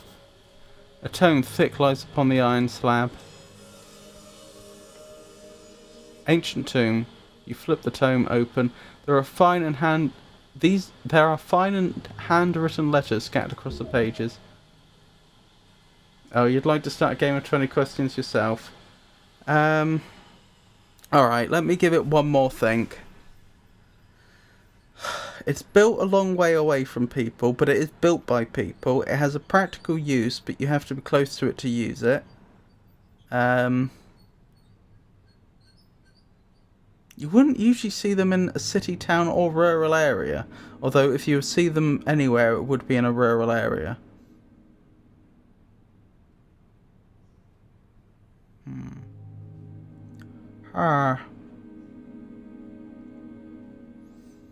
It's a building, but Jazz wasn't 100% confident about that.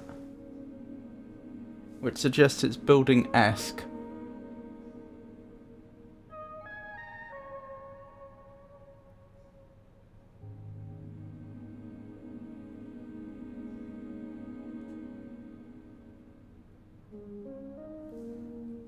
What was I originally saying? Food, drink, warmth, shelter, contact are the most likely things.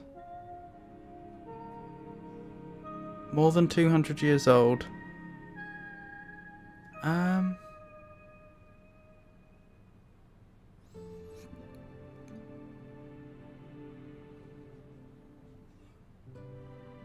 It's clearly not anything to do with radio. That's much more recent. That barely predates World War One. A pigeon coop? I don't know. I think you'd build those in populated areas.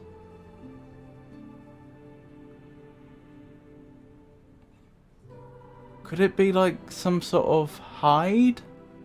Like if you go into, like if you visit a forest, for example, obviously the animals will tend to run from you, but we will build things like hides, which are areas that have been camouflaged, so you can just sit in them and then the animals will approach. Is it a hide? Like often you might see hides in trees, for example. Like you climb up a ladder, get in there, and then like there's a wooden structure that you can sit in, but then there's also foliage around it. Very specific. Does that mean yes, but I need to be even more specific than that? Not really though, no. Okay, you may as well tell me what it is. You've got me. You can read these symbols, but they are in Old Draconic Diminorian. Diminorian, the common language of man, spread across the coast during the Arcane era to become the... Oh, that must be AE. To become the lingua dominions in trade and politics. Lingua dominans. Arcane era. 511 years of rapid magical and technological growth, as well as the birth and death of the great human Magnacresses in Diminor, now reads, ended 27 years ago. Oh, that figures exactly. I worked out that the last year AE was 511. You're thinking of tense.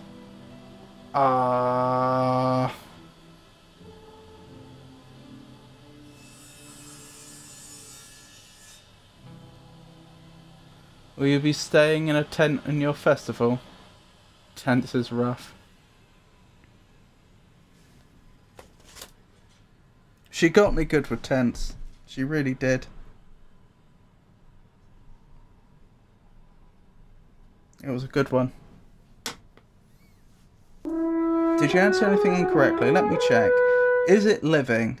Well, most... Oh, hello. Georgius! Oh, it's lovely to see you. I hope you... have you had an interesting day, Georgius? I hope things are well. Yes, most tents aren't alive, so I'd say that was correct. Is it man-made? Yes. Is it electronic? No. Oh, goodness me, what does that even say? I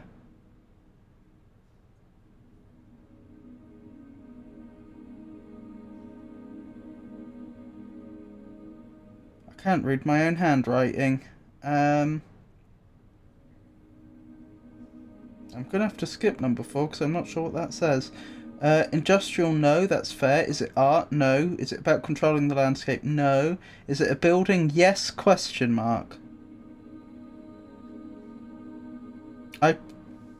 I would probably... Alright, I'll agree that's debatable. Would you find it in a town? No. Rural area? Maybe, but probably not. City? No, I'd agree with all that. Are they usually a long way away from people? Yes.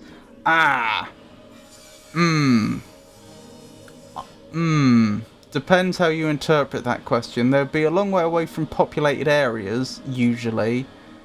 But of course, there would be a person there, at least one. You know, people are staying in them. I appreciate that's a difficult question to answer though. 200 years ago, yes, which is true. Practical, yes. Is it an aqueduct? No. Do people travel to them?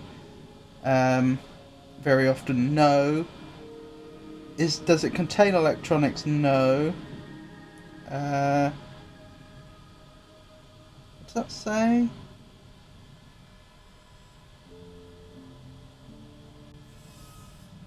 Is it a lighthouse? No. Is it useful from a long distance away? No.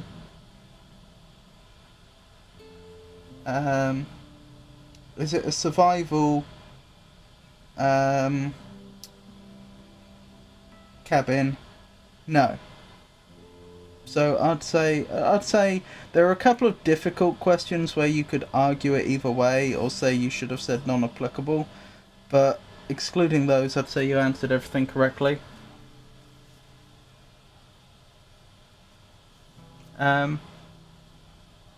I wonder how you write it down to keep track.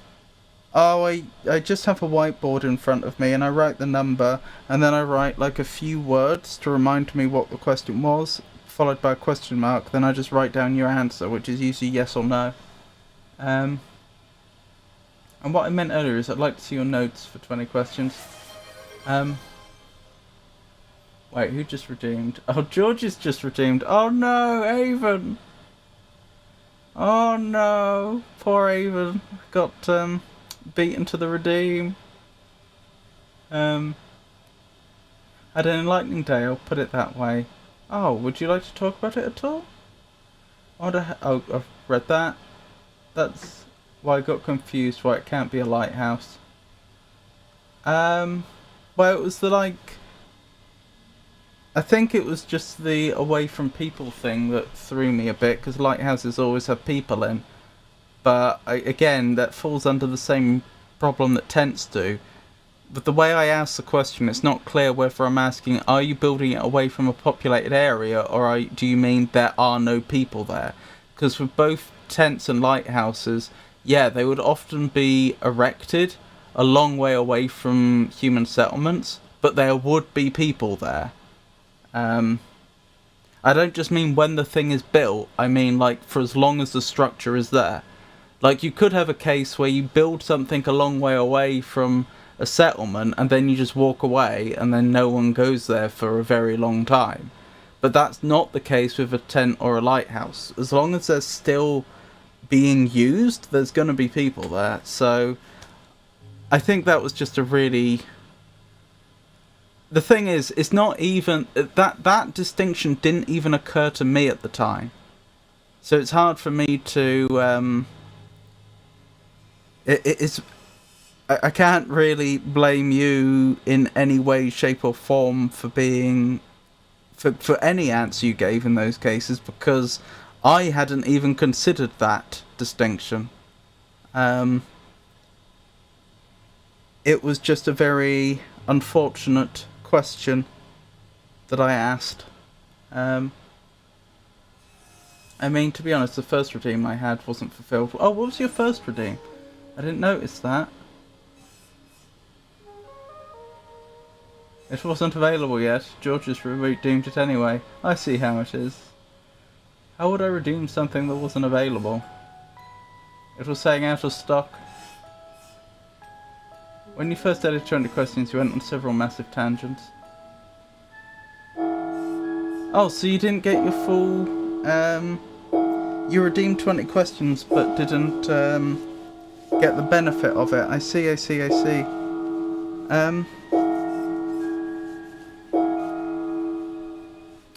I was answering your question, Jazz, wasn't I? Did that seem fair and make sense? I don't think you answered anything... There's a few questions where I wonder whether... not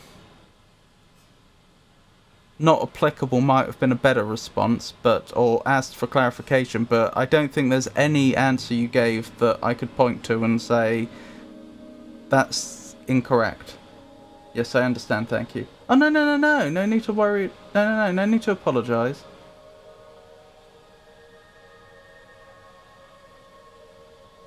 I'm sorry if I made you feel like you needed to apologise, that's not what I meant at all. I hope you enjoyed the game. Right, so you have 20 questions with Georgius. Excellent. I enjoyed it too. Georgius, is this a general game of 20 questions like I just had with Jazz, or is this a themed one like I end up doing with Avon? Like Avon usually picks Dark Souls as a theme. And thank you for that, Jazz. And thank you for your company. It's always lovely to have you here. De verbis draconum ars oculata. Sorry, occulta. I think that says I'm pretty sure that's Latin, and I'm pretty sure that says something like, of the draconic words, art, occult arts or something. These words should translate into something akin to occult dragon speech. Okay. I wasn't a million miles off. The author's name appears to be Calum Diminori. Diminor, the arcane era name for reeds, often referred to as Old Diminor. The name was changed by Free Strider revolutionaries to mark the end of the old major crosses. Free Strider, the new way. People in the east have overthrown the old wizards and gods. For years the revolution has slowly crept into the city. Now it's time to finally join the free cities and get rich. Wizard, a book-learned arcane spellcaster, typically plays Jaws Springs by memorizing and executing esoteric rituals and chants. Yor, the name of our realm, also the name of the legendary wizard who created it. He died during the closing at the end of the Gate Era. A wizard made the city? Gate Era, a period lasting approximately 3,000 years, the First Era, named after the many gates opened by Yor to connect his realm with others, ended around 2,000 years ago if you trust modern scholars.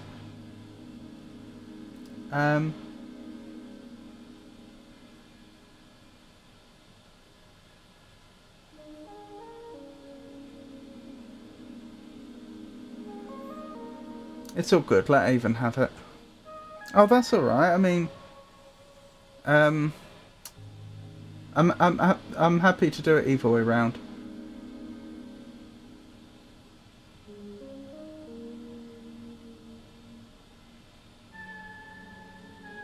Yeah, the cooldown shouldn't be that long. I've forgotten what I set it to, but it's not longer than 15 minutes, is it? It might be, actually.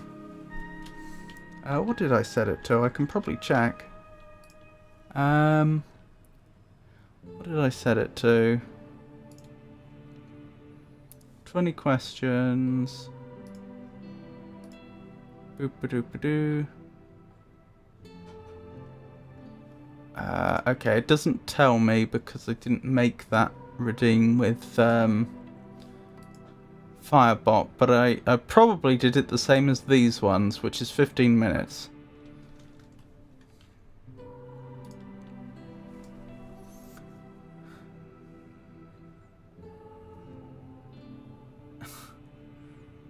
$2:00 Bing Bong Love. Yeah, I was wondering what happened there.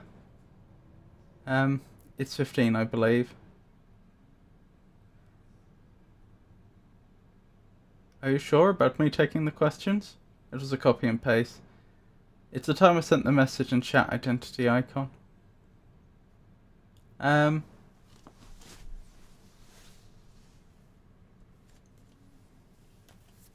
Old Draconic?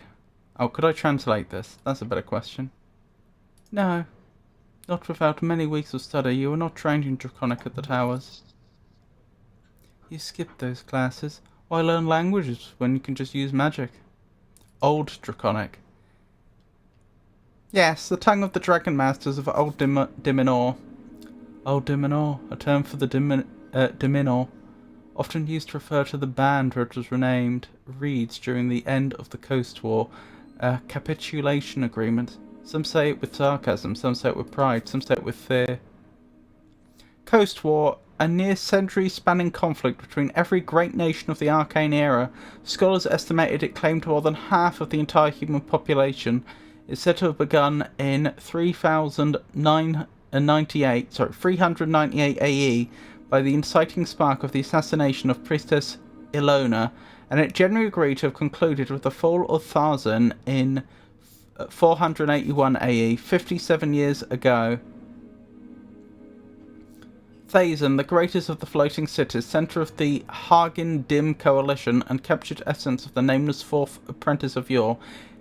It was the most esoterically powerful city-state in history and famous for its shadowy 1,000-feet-long tentacles that could be seen in the skies for hundreds of miles away. It fell in the year 481 AE. It was rebuilt, now on the ground, in the decades after. Hanging Dim Coalition, the united magiocracy of the Hanging Shags. Haggins Hags. and Diminori. This was arguably the most powerful of the Arcanist states and said to rival the strength of the warfare during the Great Era conflicts. Their merger is considered one of the first bricks laid on the road to the Coast War. Haggins Hags, one of the most powerful major necrotic families in Old Diminor, known for their potions and necromancy, spawned from the seed of the Shadow Lord, a god and theocratic rule of the Divine Era. Divine Era, a period lasting 379 years, named for the birth of many walking gods around the coast, ended 538 years ago. Fair enough, much appreciated. I guess I have a Dark Souls thing. Okie dokie, is it in multiple games? And I think I think Georgius should get. Oops, clicked the wrong thing. I think Georgius should get a renown for being such a gentleman. Where's that renown? Redeem. There it is.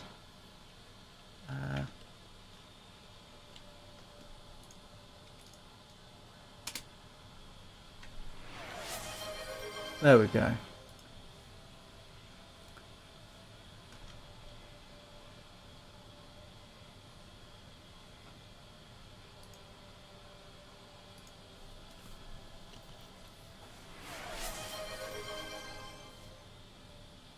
Oh, that was very kind of you, Ave. So it is in multiple games. Is it in Dark Souls 1? Right, I need to get my hands on comprehend languages. You do. It's highly annoying that you seem to have lost your memorization. Find a spell scroll. Maybe you could buy it somewhere. It's fairly common. Okay. An open manual for esoteric geometry. You know this already. Human cause no trouble. Wait, I need dexterity to behold this individual? Why is the stat changed?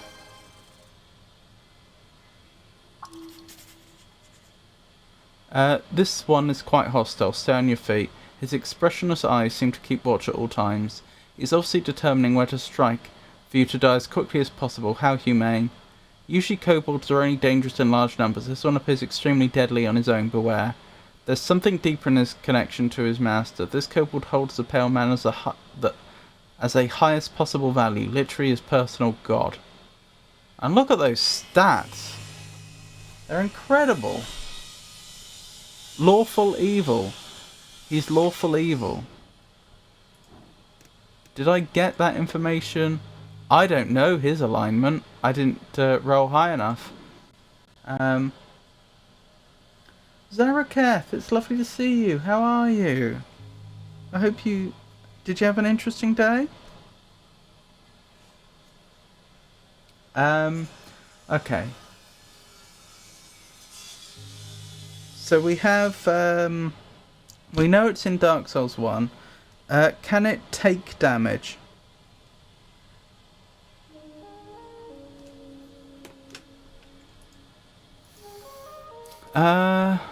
Voices upstairs and the smell of salt. Oh, are we at the coast? Is that what's going on here?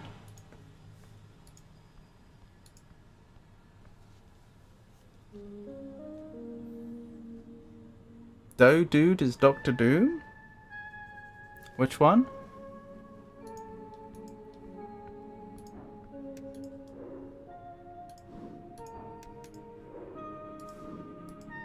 So Dude is Dr. Doom, the lawful evil one.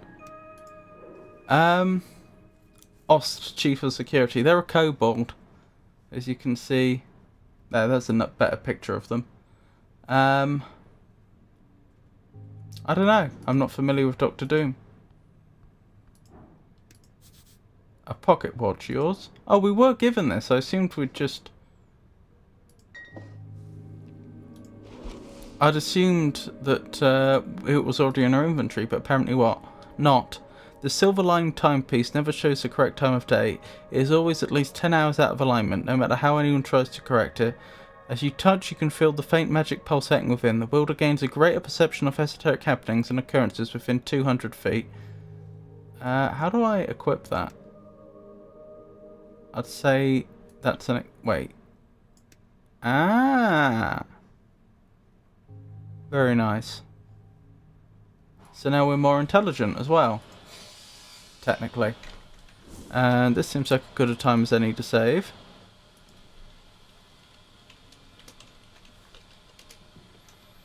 It can take damage.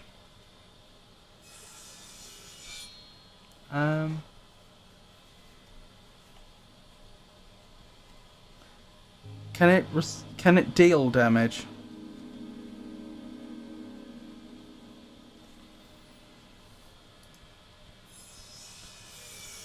Probably shouldn't go rifling through their chests. I hardly think that would be well taken. Cannot deal damage. Can it be in the inventory?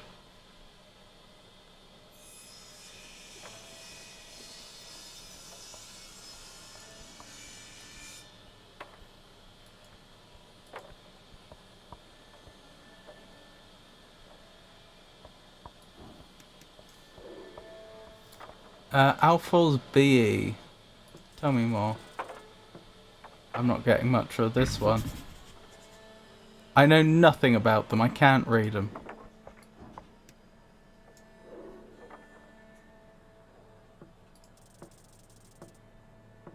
Ooh, very nice. I know a lot about this individual. Dwarf Exile, level 2 factory worker, neutral good. A devoted Asgul, gives everything he has to support the cause. A second son kind of person, lives in the shadows of greater men. Follows the Asgul way, not due to choice but due to indoctrination and tradition. He wants to live up to someone. His father, a patriarch. Simi, the right-hand man of Alphos, wants to be his own man but simply cannot. Not just his own skin, but those who depend on him and his eternal devotion as well. That's probably supposed to be kin. It's painfully difficult to dislike him. Huh.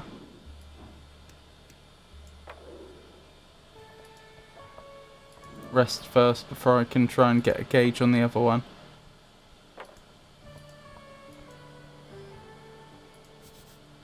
There is an esoteric effect in place here.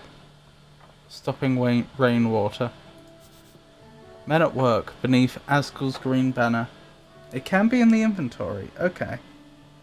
Oh, you've got to go, Tato. Thank you so much for joining us. And I hope you have a wonderful rest of your day. Thank you for coming as always. I really do appreciate it.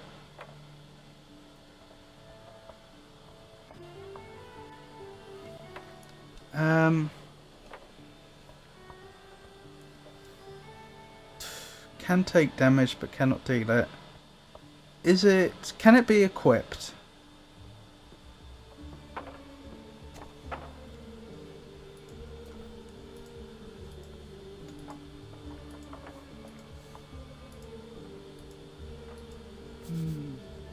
Can you hear the music alright? The orc observes you with great interest. Well, I will observe them with great interest, although my strength isn't high. Oh boy. I know nothing about them. Can be equipped. Is it armor?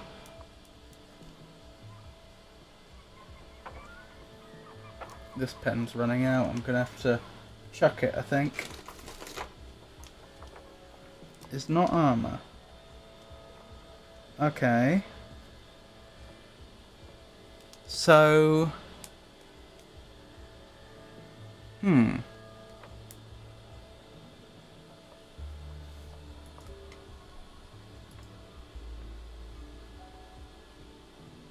It can be equipped, it can take damage, it cannot deal damage, it is not armor.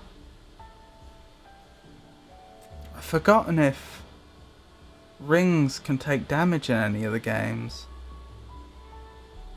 Is it equipable as anything other than on the little quick bar where like the Estus flasks go in the first game? I think you called it a consumable slot before, but I think technically more than just consumables can go there. Oh, that's wonderful. This pen's also gone. Do I have a pen that hasn't gone?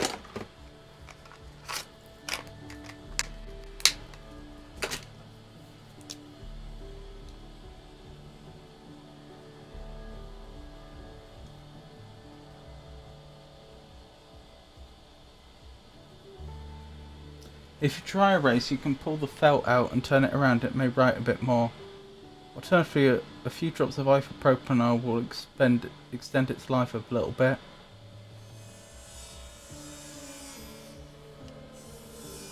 Interesting ideas.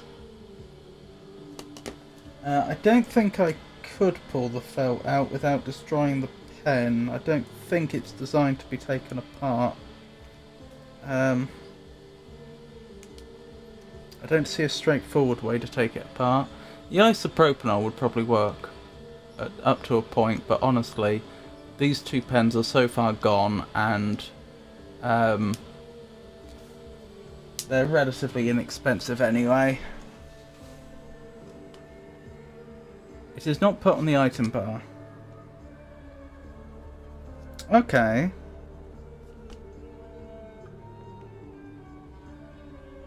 Is it a shield? Given the minor expenses typically associated with dry eraser markers, I typically just let them go. Yeah, that's what I'm thinking. Strength.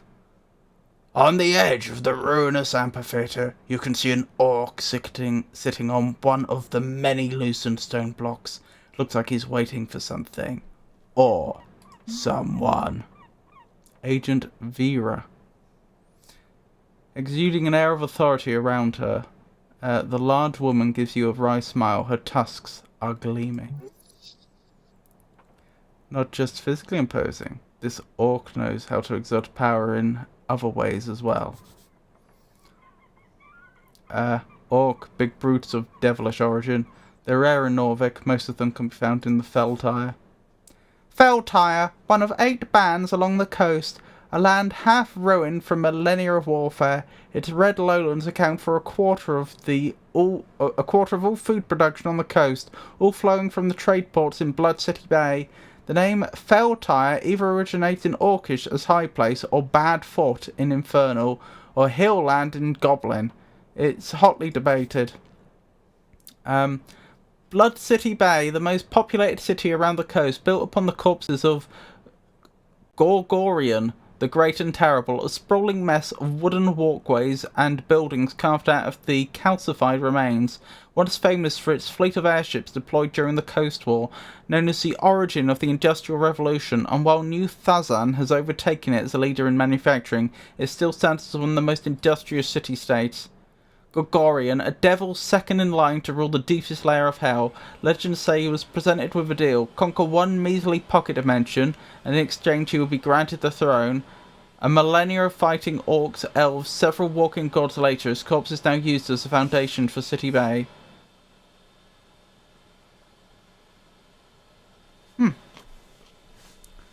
It is not a shield. Okay. Is it a ring?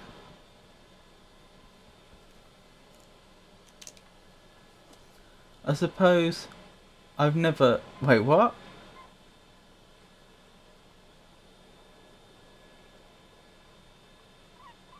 Same logic as licking a pen? I suppose. I've never licked a pen. Most of the time when I'm using a pen, it's a rollerball, in which case I'll get a mouthful of ink, or a fountain pen, at which point I'll probably stab myself or get more ink. Be gentle with your tongue, then. There is a ply there that I shall endeavour to resist using. But I will in fact be careful. It is a ring. Okay. How am I going to narrow it down? Can you get it in Dark Souls 1 pre-sen?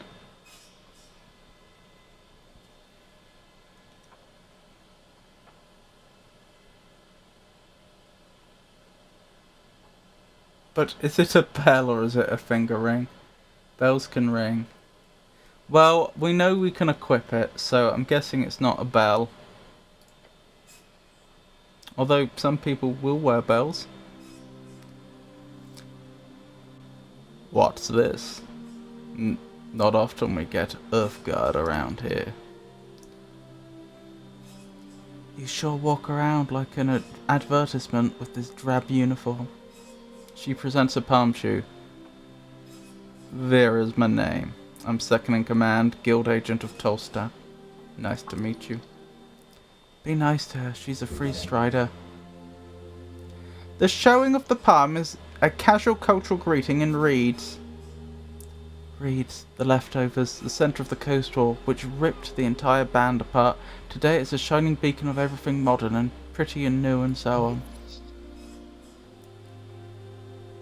Do not grab a hand. That's not what that is. So grab a hand. I'm Ragnan. I'm Helm. I'm Helm. Isn't that a god? Oh, that's a shortening of your surname. I'm the cleric, actually. Names and labels aren't important. Yes, you can find it prior to sends. Okay, that's interesting. Have you been finding it? The game? I think the game looks really fun. I'm enjoying it. I'm still uncertain whether it's going to live up to Disco Elysium or not. Still early days. Lots of reading. Lots and lots of reading. Oh, I should probably write her name down, shouldn't I? That would be a wise thing to do.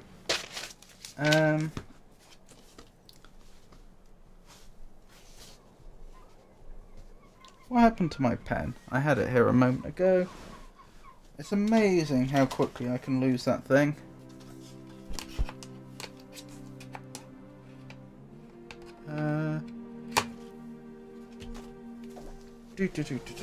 Where'd it go? I don't know. Oh, that's annoying.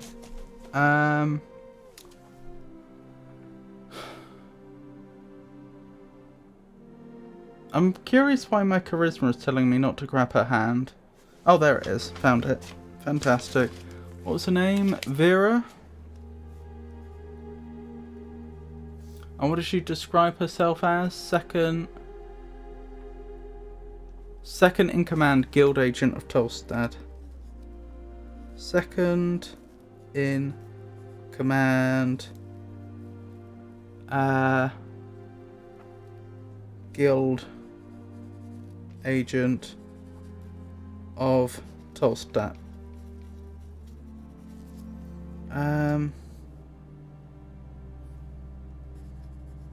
I'm gonna overrule my charisma and try it anyway. I still need to finish that game. Oh, how far did you get into Disco Elysium?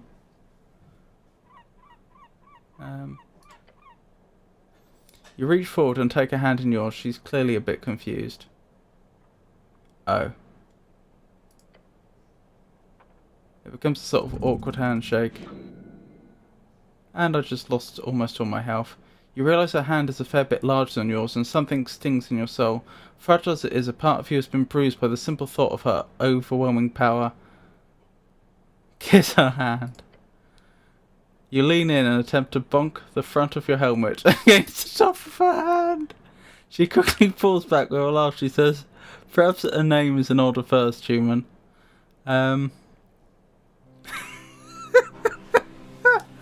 Okay, listen to charisma in future. That's what we're learning here.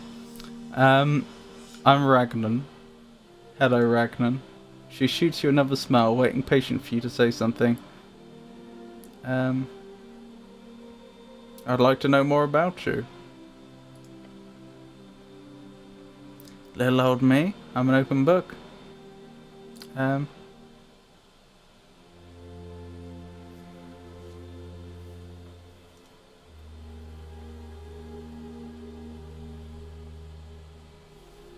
About as far as you saw, I think. Oh, you're at the very beginning then. What's it like being an orc in Norvik? My kind is quite rare, so she mumbles, her gaze trailing off towards the horizon. The occasional comment does sting a bit. I've gotten used to it. How nice of you to ask. Yes, I'm a wonderful person.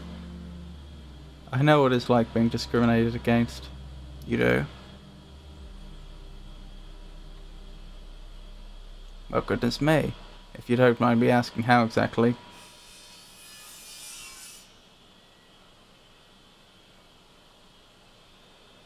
Member of the Holy River Order are a minority in this city. Technically true. That's kind of true.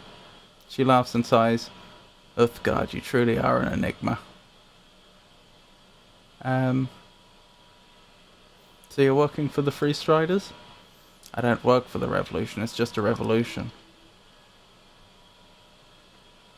You fool, you knew that, maybe? I work for the Ascani Reeds Trading Company. Ascani Reeds Trading Company, one of the many branches of the expansionist organisations along the coast. We promote the Free Strider ideals in Ascan. Currently we focus on making sure the election process goes smoothly along with other economic concerns. I enjoy working for them very much, perhaps not so much on the slow days like this, alas.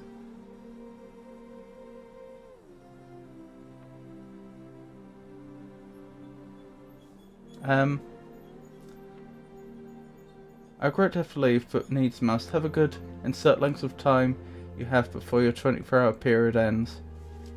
Oh, okay, Georgius. Sorry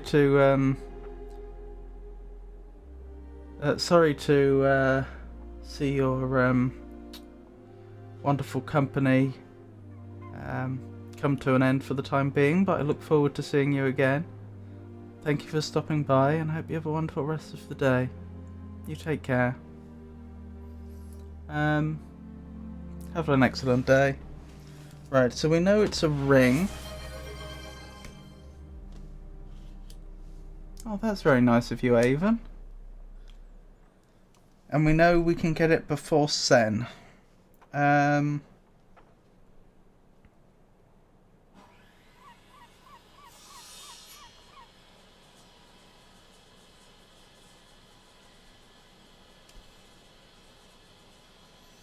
Is it available in Firelink, Undeadburg, Undead Parish,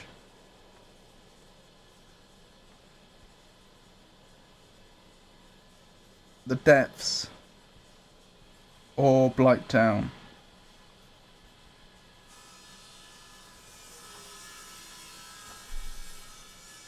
No.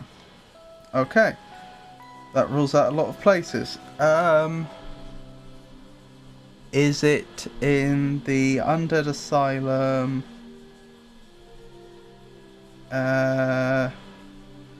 Lost Izalith? The New Lundo? Or Valley of the Drakes?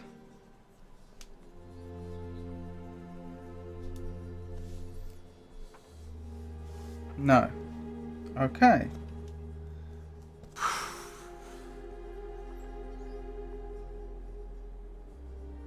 Is it in any of the dark root places, or in the area under the tree in Blighttown I've forgotten the name of? But there's the tree area, and then there's the area of the Hydra after that.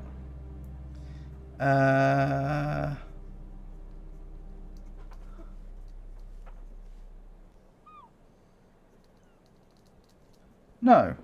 Okay. Where's he even left? Can't get to the DLC yet, can you? It's not... Where am I missing? I feel like I've named everywhere you could get to up to that point.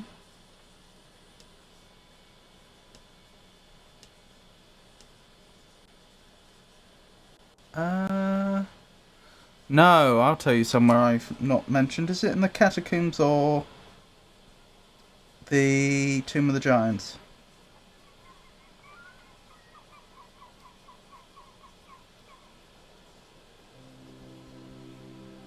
It is, okay. Thank you for bringing free striderism to Norvik.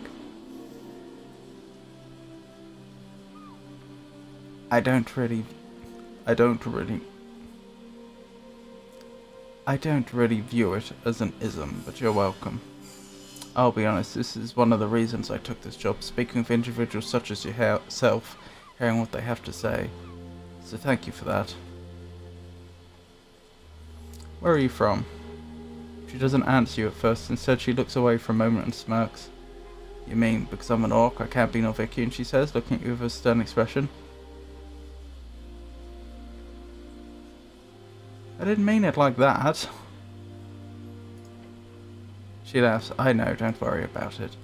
I'm from Blood City Bay. I ran with the war bands when I was a girl. Didn't she explicitly tell us she was sent to Norvik? Am I just misremembering?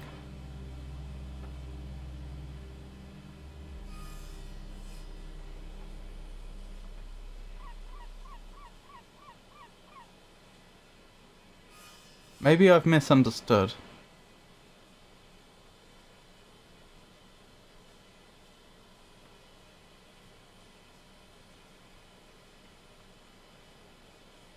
We promote the free strider deals in Asken, currently focus on making sure this election process goes smoothly along with other economic concerns.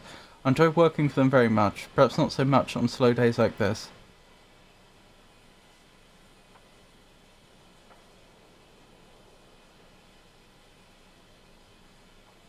Maybe I misunderstood. I thought she was suggesting that her employer had sent her here from elsewhere to make sure the elections go smoothly, but maybe I did misunderstand. You can be from a place, leave it, then be sent back. You could be, but I feel like that wasn't an unfair question, you know? If someone said to you, I don't know, I've been sent to New York to sort out such and such, I don't think it would be an unreasonable follow-up question to say, so where are you from? You know? She could crush your skull with ease, and that's a bad thing. Took me all around the coast, she explains, far from the cursed plains of Feltire. And Gorgorian is of course the archdevil come to conquer Jor during the Gate era. In fact, his death at the hands of the Orcish Queen, Mother Demigoddess, marks the end of the Gate era itself. Era. Modern scholars divide history on Yor into 5 eras. They use canonically important events as starting points for those eras, although this was easier when the arcanists of old Dimenor still had a common consensus. Not everyone agrees the so-called post-war era has even begun, let alone what it should be called. Post-war era, the current era, has lasted 27 years. The name was chosen in Reeds. The name is subject to change. But you should already know this, of course. We were hired during the Third Revolutionary War in Reeds. When it was over, I stayed behind. As she speaks, you see her eyes glimmer. Those were the days. In case you missed it, yes, it's either the Catacombs or the Tomb of the Giants. Yeah. Alright, is it the Catacombs?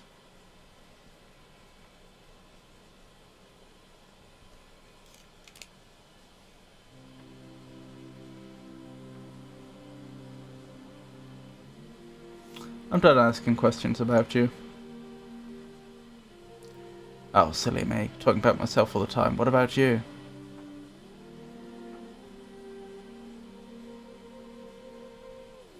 So my choices are, I'm your saviour, I'm a literal walking corpse, I'm not important, stare off into the distance. Okay, so it's in Tomb of the Giants. Like I remember what's in Tomb of the Giants. I go through that area as quickly as possible.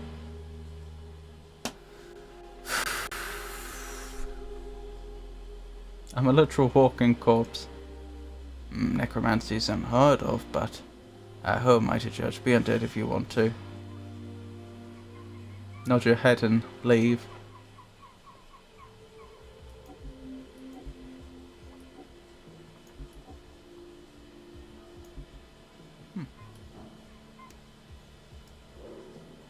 Yeah, we didn't find out anything about them, did we?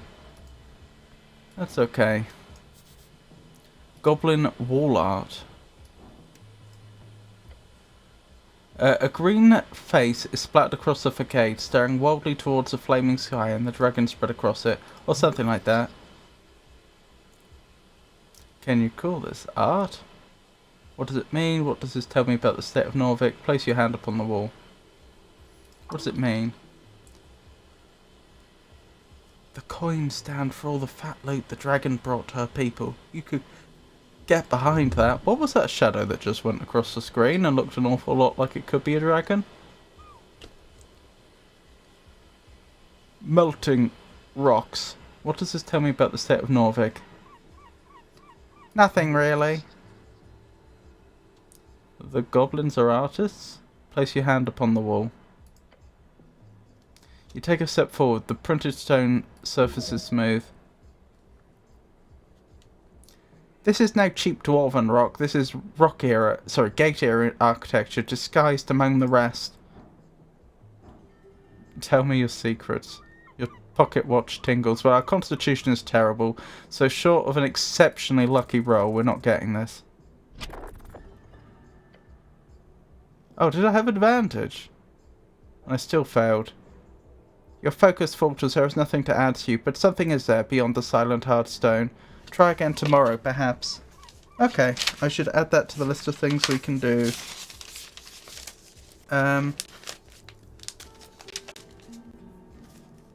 Ponder, goblin, wall, art. Okie dokie. This one is probably the hardest to guess again.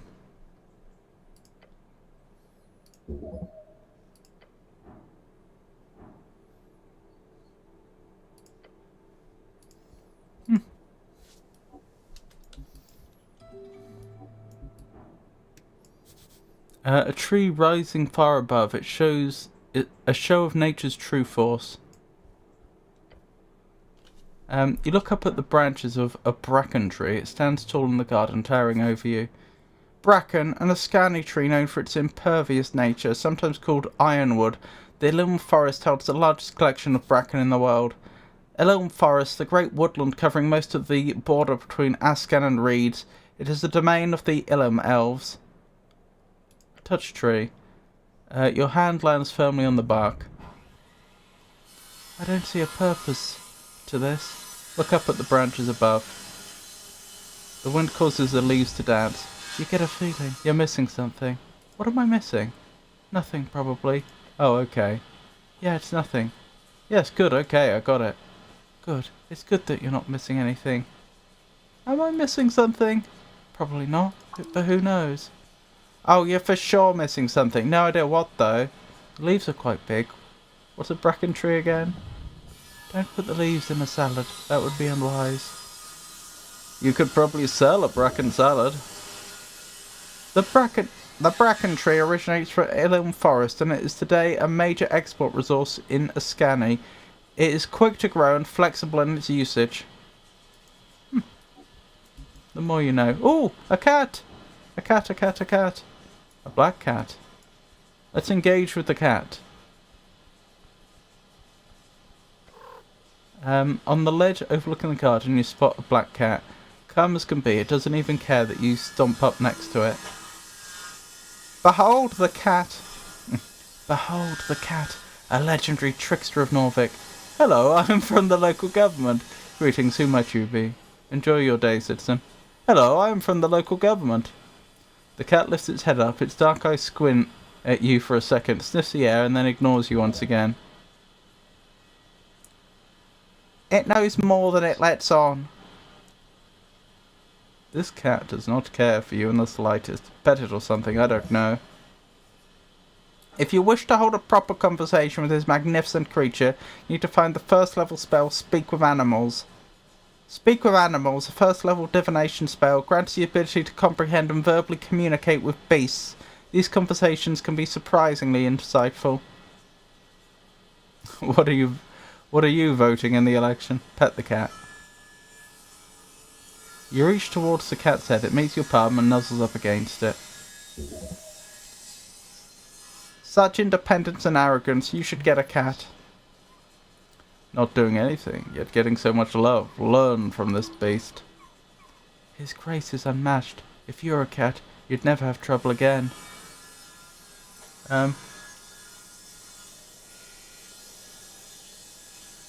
What's with all the stats sprites, by the way? How do you mean, sorry? What are you voting in the election? The cat stares at some seagulls flying high above. Cutthroat, sharp eyes on a prize of 3 cents, no doubt. Oh, they're talking to me. These are my stats talking to me, telling me about the world. A bestial force ready to spread, as Gallism, of course. Enjoy your day, citizen.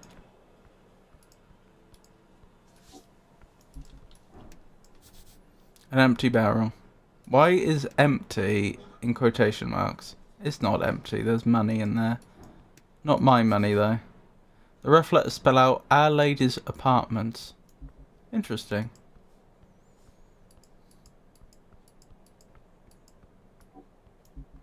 Oh, what we got here?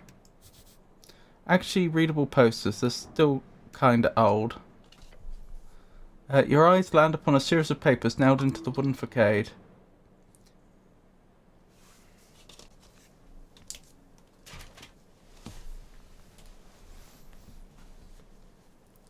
Getting out information to people. How do you do it? One possible way. Papers nailed to random walls. You'd be surprised how effective it can be. Posters. Some of them are torn and unintelligible. A few catch your attention. You should rip them to shreds. That'd be fun. Look at the fly with the owl on it. Look at the old one saying grand opening. Look at the poster with a faded green hammer. Rip down the posters and tear them to shreds like a good man. With an owl on it. Bindings and lithographers. Everything from designing to engraving. Account books manufacturing. This place would fix your ruined spell book. Oh, that is actually really useful. How do I get to them? Seriously, Water Lane View. Look at the one said grand opening. You can barely read the faded lettering on this ink-printed flyer. Fly! A 3rd level transmutation spell causes the target to move themselves freely in all directions, ignoring any gravitational laws.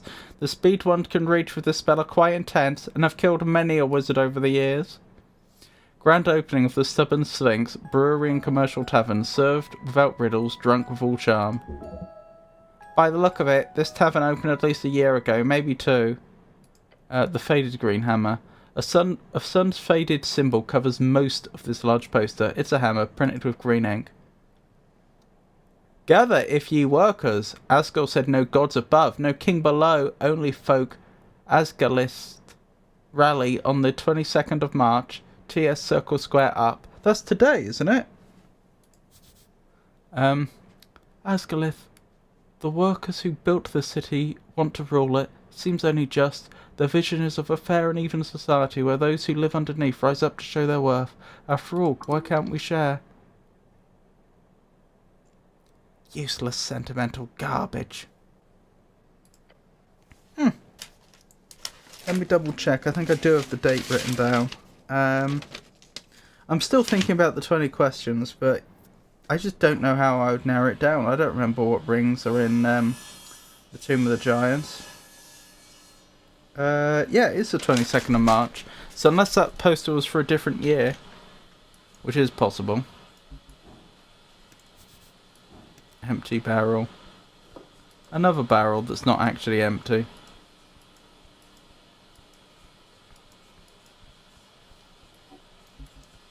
What's this then?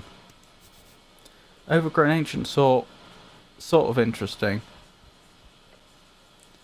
Garden monument. Embedded in the earth you find weather-bitten stone in the shape of a spiral. Its edges are worn down, smooth almost, and behind you lies the head of what was once a snail statue.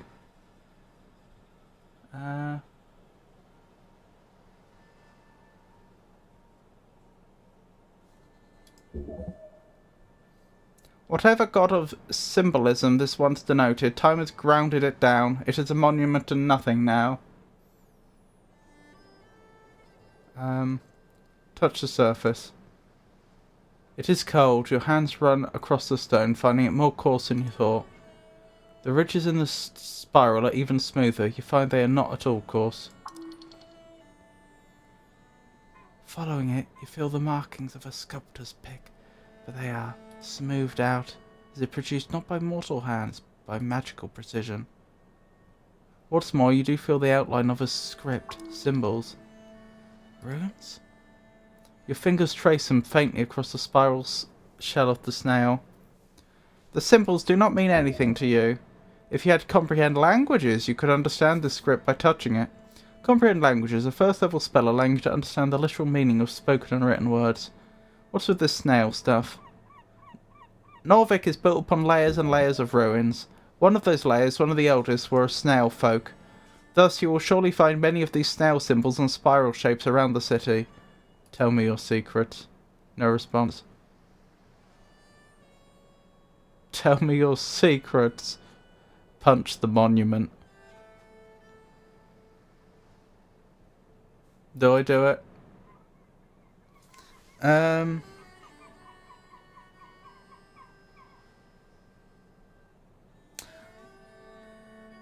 Wave salted it perhaps? Unfortunately that's not an option. I can either punch it or I can walk away. I'm probably going to throw in the towel on the 20 questions. It is a pity, but I just don't think I'm going to be able to get it. I don't know what ring you can find in Tomb of the Giants.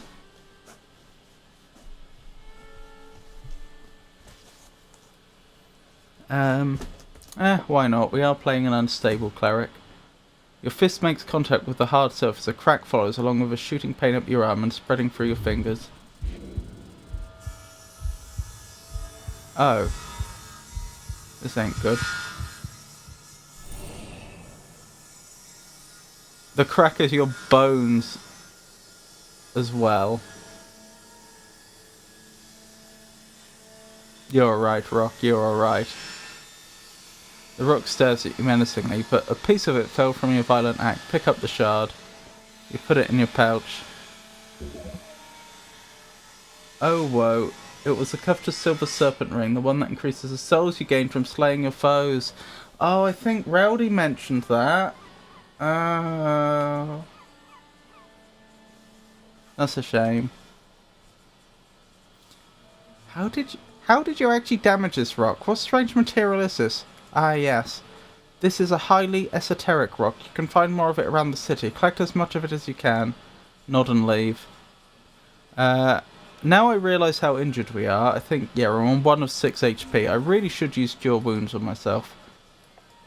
I don't know how, though.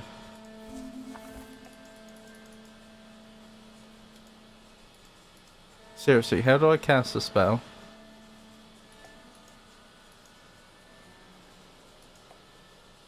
Ah, that's how I get a fuller explanation of it. How do I use it though?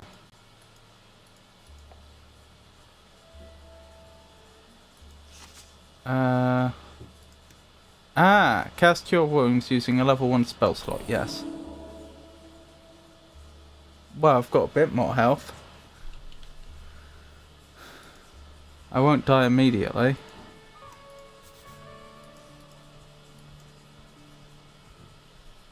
Tell me more about this Shard of Joy we picked up.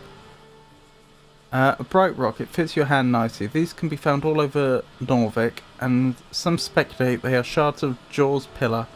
Oh, Shard of Jaw, not Joy.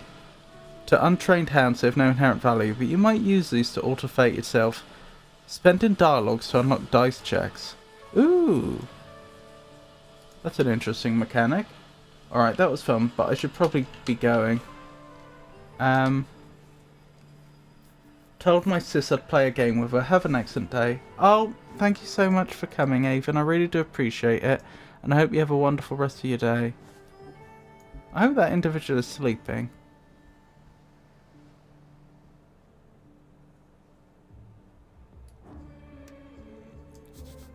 A divine shrine. Untended for decades. Prepare spells. How does Shield of Faith work? A shimmering field appears and surrounds you, protecting you from damage. For the duration, any loss of hit points is reduced by 1. That's pretty good. But I think I'll take Charm Person. I think that could be more useful. Oh, can I take them all? I'll take them all then. If that's an option.